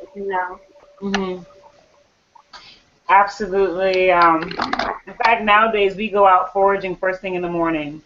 That's a new part of our schedule, whereas in the wintertime, we do more indoor activity in the morning and then go outdoors around lunchtime. So definitely that, and I do that. I definitely believe in incorporating the outdoor time because, like you said, you do need the oxygen, and just you need the sun and all of that. It definitely helps you out. But I can tell you right now, girl, nobody is sleeping over here. Everyone always wants to say, get some sleep. Let's just be realistic. Nobody is sleeping. So, but what I have done, thanks to my husband, is I go to the acupuncturist. And that seems to kind of set my body, I guess, in a way, the same way sleep would. And it makes me that when I do get sleep, I get a very good quality sleep. And I specifically get acupuncture just for that. I haven't tried acupuncture yet, but I'm now in a position where I can actually go ahead and try that out. Mm-hmm. But like days that I was just like really, really tired, I just run the shower like really hot, and I just close my eyes and allow it to just beat on my back. Mm-hmm. And that sort of soothes and relaxes, and then I can just hop out, change my clothes, and then continue on with whatever it is that I was doing. Mm-hmm. And another thing that helps with preventing yourself from getting overwhelmed is like when my teacher friends come over, or the children are being having their Arabic class with the Arabic teacher, or their music lessons with the music teacher. I use that as my planning time for putting together their lesson plans, their objectives. And a lot of times my husband is good about taking the children out so that I can, do that specifically. And I think it's so important to put it into your schedule. Like, I may not schedule class time and all that. I do that very impromptu. But one thing I do schedule is my planning time. And that helps me because the thing is, if I'm not organized, I get very overwhelmed, and I just feel like I'm not a good spontaneous person. I've learned to kind of do that from my husband because he's great at spontaneous stuff. But I'm a planner, and structure is what makes me feel secure. And that's what makes me feel positive in the classroom, that I'm doing and hitting the points I need to be hitting for my children in the classroom. I am a very structured person as far as that is concerned too. I don't necessarily have to stick to the same schedule, but I have to have the same type of routine. So, in being all about my routine, I definitely like to plan things out so that I know what's coming. Um, because I'm alone in this, I find that being involved or reaching out to other moms who homeschool or to homeschooling groups, that allows me to be able to better plan what it is that I want to do. It allows me to be able to get some tips. It allows me to be able to see different ways of teaching the same subject to my children so that I don't feel overwhelmed and so that I don't feel burned out at the same time. Mm-hmm. And I don't know, I can't remember how we got on this topic before when we was having a discussion, but one thing that I have considered with balancing homeschool and work, that is one reason why I have looked into polygamy, because I feel like having someone else. I mean, really in an ideal situation, I guess, in a communal situation, you would have more of like a homeschool co-op where you can rotate out with other teachers. And I guess I somewhat get that with having tutors, but it would just be nice to have someone, to have three of us balancing all of this stuff, than just really kind of, I mean, let's admit it, when it's just a husband and a wife, it's really the wife. Absolutely. I mean, you definitely need other hands. You definitely need other helpmates in living this particular lifestyle. And, even though I reach out to other homeschool moms and other homeschooling groups, I mean, I don't think that can compare to actually having someone that is there with me, and we share this as a family, teaching our children and also running businesses and things like that and providing for ourselves. I don't think that what I currently do compares to having that as a privilege, because that's what I consider. I consider polygamy to be a privilege to be able to have. Mm-hmm. So yeah, I think too often it's such a stigma with it. I know, especially in the Muslim community, and then in the mainstream community. But people might think it's ironic or be shocked to know that it is in a Muslim community too. But when you look at it from an economic, a business perspective, and definitely from like the education, homeschooling, but of course this also has to do with the type of people that you would be in polygamy with, because Absolutely. if you're not in it with somebody who would be comfortable with children, or who doesn't know, with someone who doesn't know anything, is not open to knowing anything about business and running your own business, then of course that's not going to work. It's not going to fit those needs. So, with any type of, whether it's monogamy or polygamy or whatever, any type of relationship, you just have to really, it is all about the people who are involved. There's challenges with any type of family system or family structure, and it Any really type of comes down to the relationship, yeah. people. Mm-hmm. Yeah, all relationships have, good and bad. So I think that because of that being the reality, that's no reason to single out or exclude any type of family lifestyle. This is Amir. So, with that being said, I mean, I think that you should look at it as you look at anything else. It's an investment, and so if you're going to invest yourself in your time in something like that, you need to be going through an interview process or even an application process when setting that up so that you can make sure that your foundation is strong. Yeah, so my point was just that I don't think that, I guess, like, it's not so much that polygamy is just an automatic answer. Of course, like you said, it's the people. It comes down, it has to be the right people, and it's just everyone's in different type of communities and different type of situations, and you just really have to assess your situation and work it out and draw upon the resources that you have in your situation. So if it's getting a nanny and you got it like that, get that nanny. If it's getting the tutor set up and your Arabic teacher and your Spanish teacher and your guitar teacher and your drumming teacher, if you have it like that, put them in all those activities. I like to do everything where, because I am home, I'm a stay-at-home mom, and everything's centered around the home. I prefer to have their teachers come here rather than put them in programs that are going on outside, because I pretty much would become a taxi, and I'll be spending so much time outside, running around from venue to venue that each child has to go to, that I wouldn't really have time. I would be eating out all the time. I wouldn't have time to cook really and take care of, like, maintaining the home and taking care of my clients as well and offering the classes that I do if I was running around. So for me, I have to bring people here to teach my children. It's really not, it doesn't work with my schedule or with my resources to run around, because especially because, like, right now, talking about budgets and limited, resources, that we share one car between my husband and I. And I really like that, just because I think that it's environmentally responsible to do. We have to think about, I'm very much aware and into taking care of, like, minimizing my environmental footprint. So we do share one car. So if I'm, and so if my husband's out working, which his business takes him out of the home a lot, my business is home based and it keeps me in the home a lot. But definitely bringing the teachers and the tutors here is what works for me. So I'm saying everyone has that different circumstance. Everybody does have a different circumstance, but I think what it is that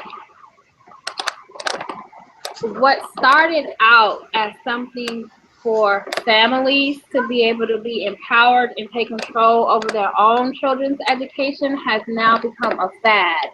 So all of these places outside of the home are just offering, like, homeschool day here, homeschool activity here, and they just sort of jump on the bandwagon so that they can take that homeschooling money. But for me, homeschooling is about family. It's about, me being with my children, me giving them lessons based upon my faith and what it is that I believe in, and us spending time together. So when I am choosing to do an activity, if it's something that can be done in my home, I'm going to do it in my home first rather than take it outside of my home. Now, if that's what I need to do, then that's what I need to do, and I'll make the most of that particular day or particular environment. But I try to do as many activities and take care of what it is that I need to take care of at home. So I'm more interested in bringing it into my home than really taking my children out.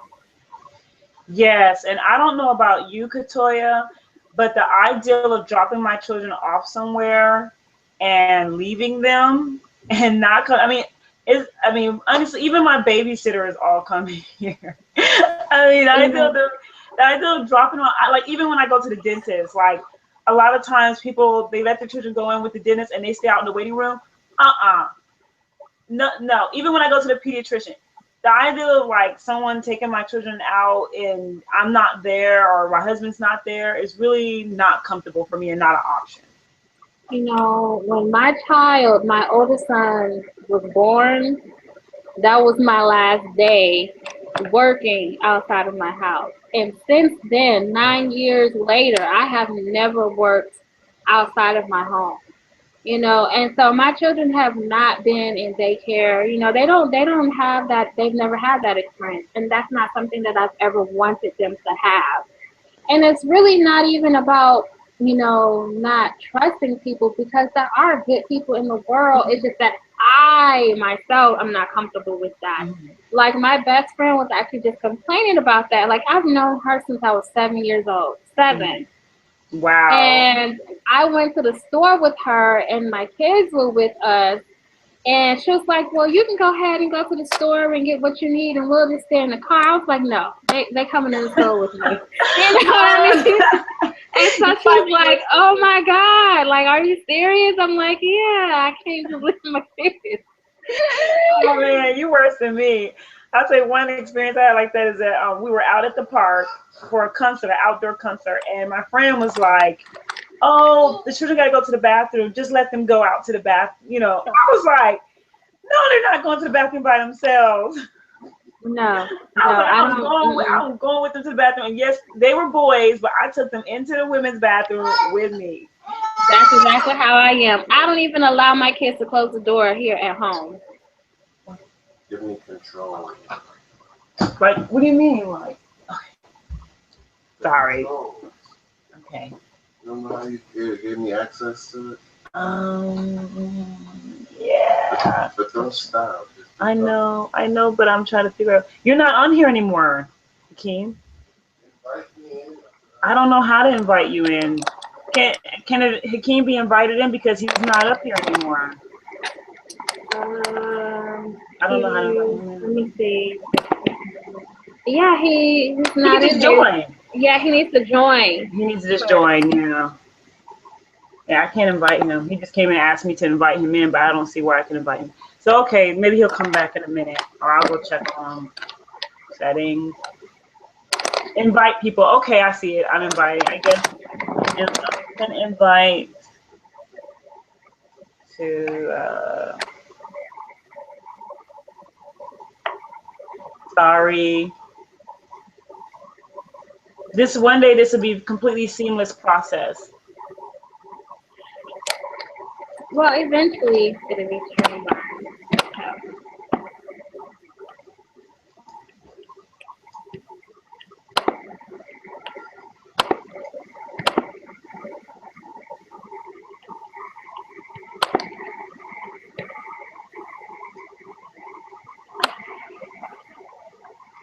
Sorry, I'm trying to.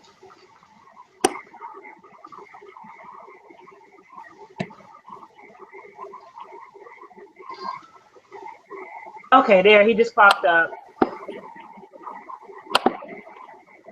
Okay, I just sent one to him, so inshallah he'll get it. Let's see, what was I about to get into? Yeah, that dropping children off. So yeah, and I think another reason for that for me is that my children are, I mean, we have dietary restrictions. We're gluten-free, dairy-free, you know, so that makes it harder for them to be like at a camp. I also have special needs children.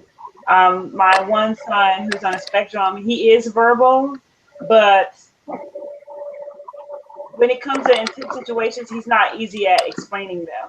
So if something happened, he may not be able to exactly tell me what happened. And that drives me crazy. I would have to put like a wire on him if he goes off. Can you buy one of those? Like, where can you get a wire? You could do like kitty cam, the kitty cam thing, like in a teddy bear or something like that. Yeah, you know how they do? Yeah. I would have to do that because, yeah, he's not able to tell me if someone takes advantage of him. He could. I mean, possibly he could. Because, I mean, he does come to me like if someone's hit him or something like that. He would be like, so and so. But, I mean, not always. Sometimes if it's so bad, he could just shut down. So, and there's been times where he's gone off into quiet, being quiet. And then there's times when he's so chatty and he goes through periods of chattiness. So, the thing is, having a special needs child, it is more challenging to leave them off because you don't know what's going on. You won't know. Yes,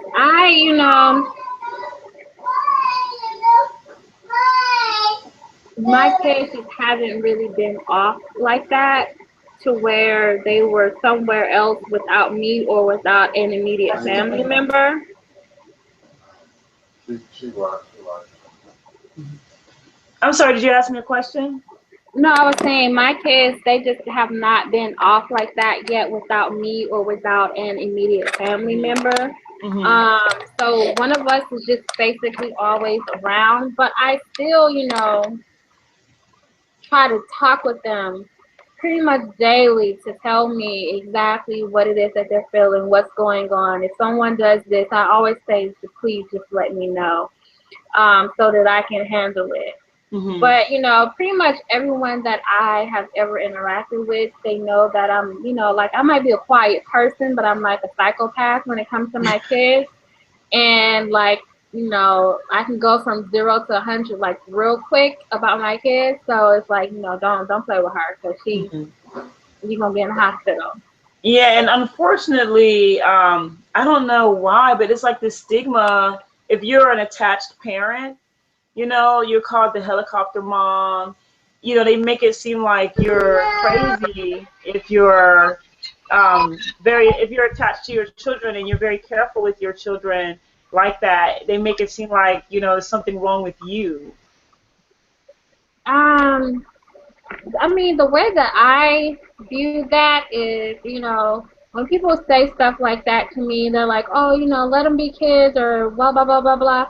And I'm just like, okay, you just 5 seconds ago listed all the issues and the problems that you're having with your children because you are not being an effective parent by being engaging with your children and allowing them to just sort of run off without any real structure or value from you. Why do you think I want those same issues? No, I'm going to hover if that's what I need to do to make sure that my children are in line, that they're being respectable and they're being respected, and that they're getting the education that they need and the nutrition that they need. So if that means that I'm going to hover, then that's exactly what I'm going to do. Yeah. But at the end of the day, I bet my kids won't give me those same issues that your kids are giving you. And I think too that it's like we're in an era now with parenting where relinquishing your power as a parent is what is popular because it's become more like whatever the child wants, the child's choice, which I'm about choices, don't get me wrong, but it's choices over the parent. The parent is supposed to be so careful of encroaching upon the child's need for choices, and it's kind of like this. So I feel like when you have mothers who are attached, or parents, fathers and mothers who are attached, like we are, who are very close with our children, we come off. It's just a negative stigma, because most people are into that. The school takes care of that. Oh, I don't get involved in putting together his IEP, or I just trust whatever they do. Or when he goes into the doctor, I just wait out here. Or they took him back there to do surgery or whatever, and I just let them, because they're the professionals. I'm not. So it's like the parents have been taught to really take a back seat and to step back, and to send their child off from, for 10 hours a day. Like they only see their child in the early morning, evening, at nighttime. They go to bed, and then maybe on the weekends. But at that point, parent has been working all week and is like, you know what, I need a break. So you know what, you can go on to this while I go out. I'm having me time now. So it's like, when do you really have that time? So I'm just saying, we're in an era where relinquishing of power as a parent is what's popular. So parents like us oftentimes are so ostracized or looked down upon for being the way that we are. And my thing is, I don't judge them, and I think honestly, for me, I'm like, wow, that looks so easy. Like, sometimes I'm like, I should do that. So I don't look down on their choices, but I'm like, I don't need to have heat from my choices, from other people either. Well, I don't really pay attention to it. It's not that, I'm just this 100% super confident person, but my personality type is just kind of like this. At the end of the day, do you pay my bills? Well, then shut up. Because you have no say in my life and what it is that I'm doing. So I'm going to do what I feel is right, and you do what you feel is right. Mm-hmm. So, I don't really, it just it doesn't rub me the wrong way. This sort of rolls off my back. But I definitely can see how people do make that assumption that, if you're a homeschooling parent, you're just like overprotective and you hover and stuff like that. Right. But at the same time, it's like when you relinquish the control of the situation as an adult, when something does happen, the very first question that they ask is, where were you? Where were you when this happened to your child? Why were you not present? I want to be able to answer that question and say that I was there and that I was able to witness and I understand exactly what is happening to my child, instead of having someone else that I don't know come from God knows where and say, okay, well, this is what the story is. So, I don't know about you, but I'm pretty much, I would say I'm pretty much in a minority here as a homeschooling parent in my community.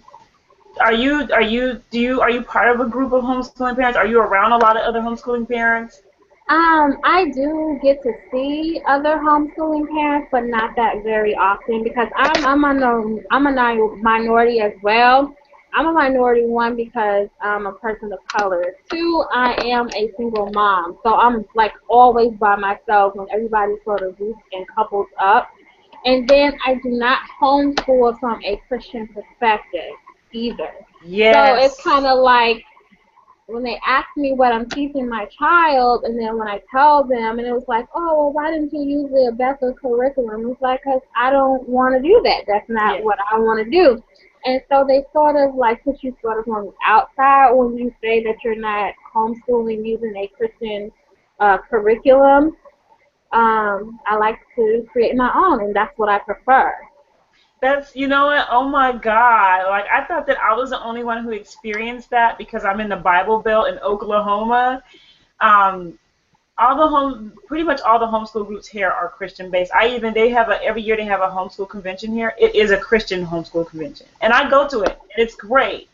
But the thing is, a lot of those, even like we have, different education stores here, majority of them are Christian education stores. So you can get homeschool stuff, but all the curriculums mostly are all Christian based. And they're all very whitewashed. Like, you won't find any brown people in their books. All the prophets, everybody is pretty much Albion in there. So, I do not put books in front of my children that don't have at least diversity in them, if not all brown people, at least diversity. I don't mind if there's an Albion in there, but it better be some other people in there too. I'm not doing it. And if I have to go through and color them by hand, I will do that. I totally agree. I don't really use that type of curriculum just because I find the way that they portray people of color to be incorrect. Like I saw this series that said like the truth about the colonial times, and it's from this Oh Christian God. group. It's from this Christian, group based here in the U.S. And basically, I went through this little curriculum, and they were saying how the slavery times really weren't as bad as people were making them. And I just like, Yep. almost hit the floor, and I'm like, are you kidding me? Are you Mhm. kidding me? So Mhm. lynchings really didn't happen. Like, they didn't really take children away from their mothers, and women were not raped by their masters. So you telling me really that stuff didn't happen? Could they believe But it? but a lot of the Christian curriculum teaches that way, you know. Mhm. I mean, there's something that can be learned from every single different type of curriculum, but I just choose to not allow that to be my base. You know, Right. like I said, I prefer to create my own, and there are specific people I feel like um, my children should know and know about that are not taught in public school, and they're not really taught in any homeschool curriculum, so I have to, make that up for myself. Mhm. Yeah, so and then there was one group that this is a homeschool group here, and they meet for gross motor activity, like for gym to satisfy their gym requirement. But girl, why they have gym every Friday during my Juma time? So I can't go to that one either. Even though they're not Christian based, they do it. It's ironic to me that they have it right at a time that I can't. I mean, really, it's obligatory for, especially for the Muslim men, to go to Juma. And I'm raising my children that way. They're boys. They go with their father, so we Mhm. don't miss Juma time. So I can't do that. And then there's another one, but it's mainly just the parents getting together. It's social, and what I would like to see, and I'm open to creating that, but I haven't found the people really.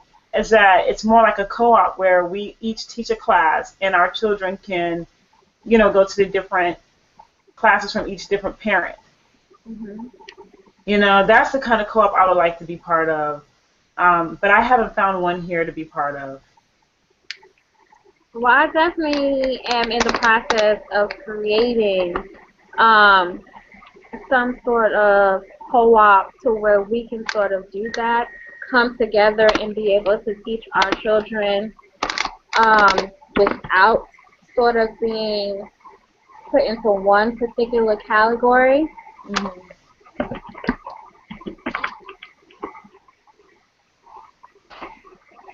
So So I'm sorry. Go ahead. you can go ahead. I was just gonna say, so I'm definitely interested in being able to do that for my children.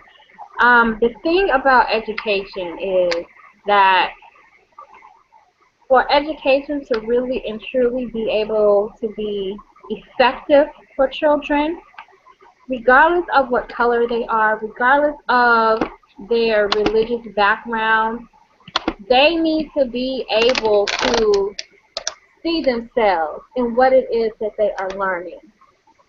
Hmm. If they don't see themselves in what it is that they're learning or what it is that they're being taught, how can they really take pride in who they are? How are they able to very much be able to ingest the information and take it to where it becomes a part of who they are?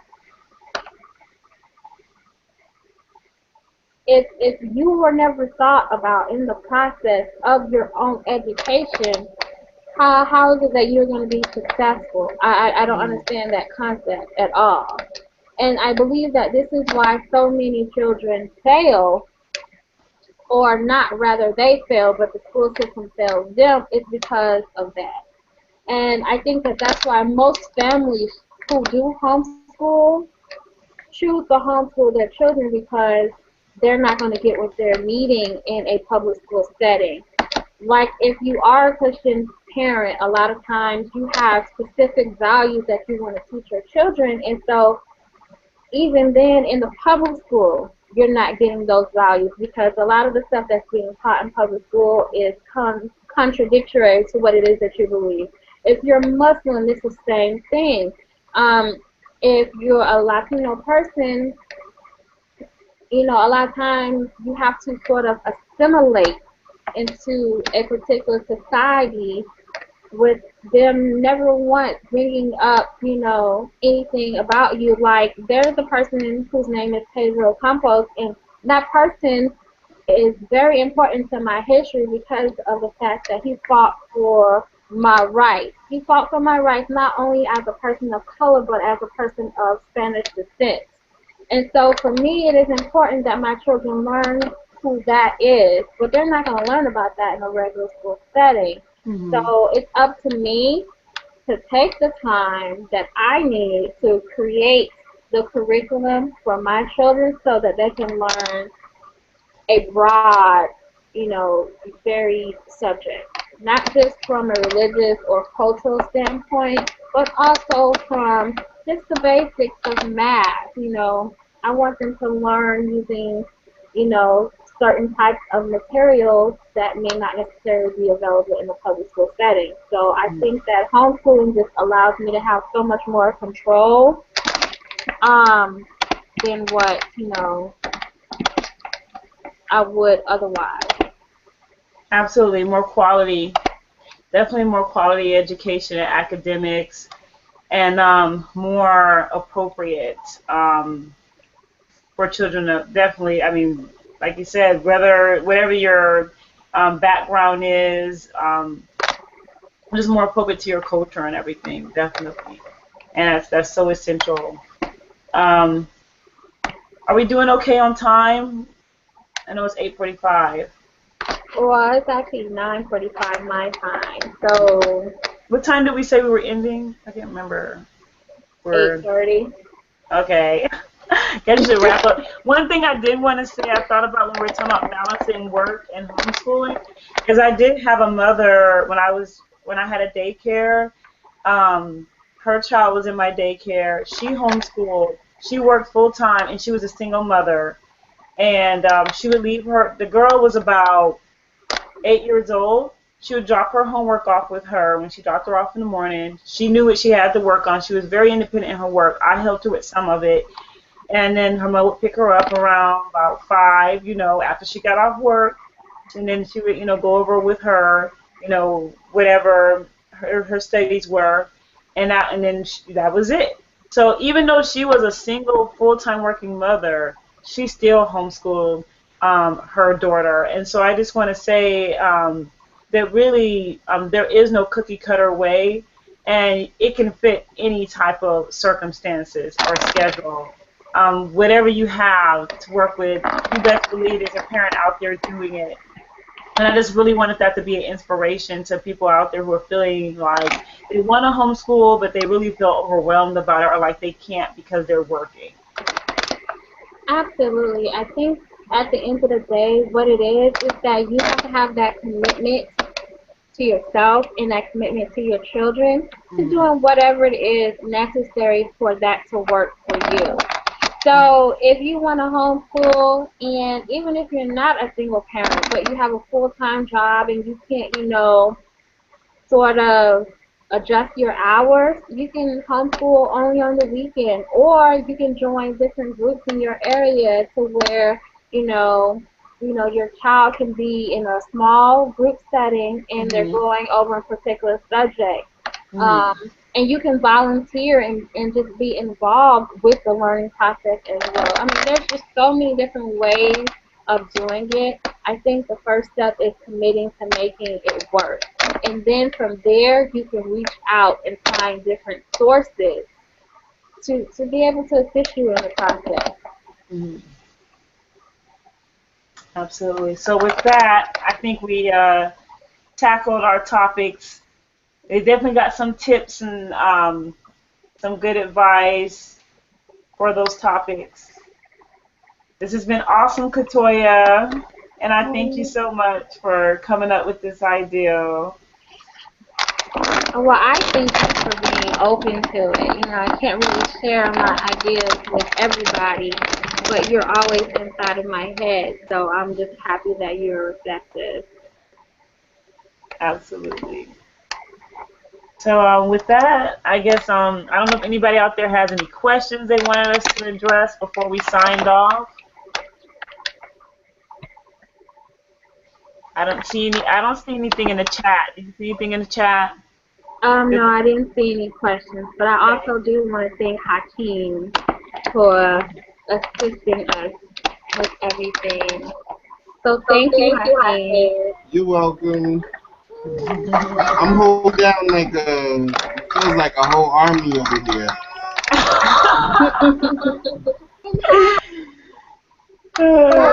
The children are ready for bed. Oh yeah. Yeah. Yeah, we got to do our late dinner and everything because, you know, we got Ramadan. So happy Ramadan to everybody out there. Everybody just came in, so we got to go do prayer.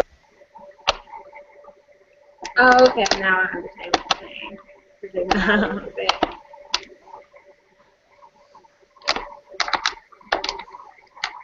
Alrighty, well, I think that this concludes the very first episode. And Ramadan Mubarak, Ramadan Kareem to you. And we will resume this the next time, right? Yes, we'll see you next month. Look for us. It's my birthday next month. Yes, we have to do something nice. All right. Peace. Peace, oh my God.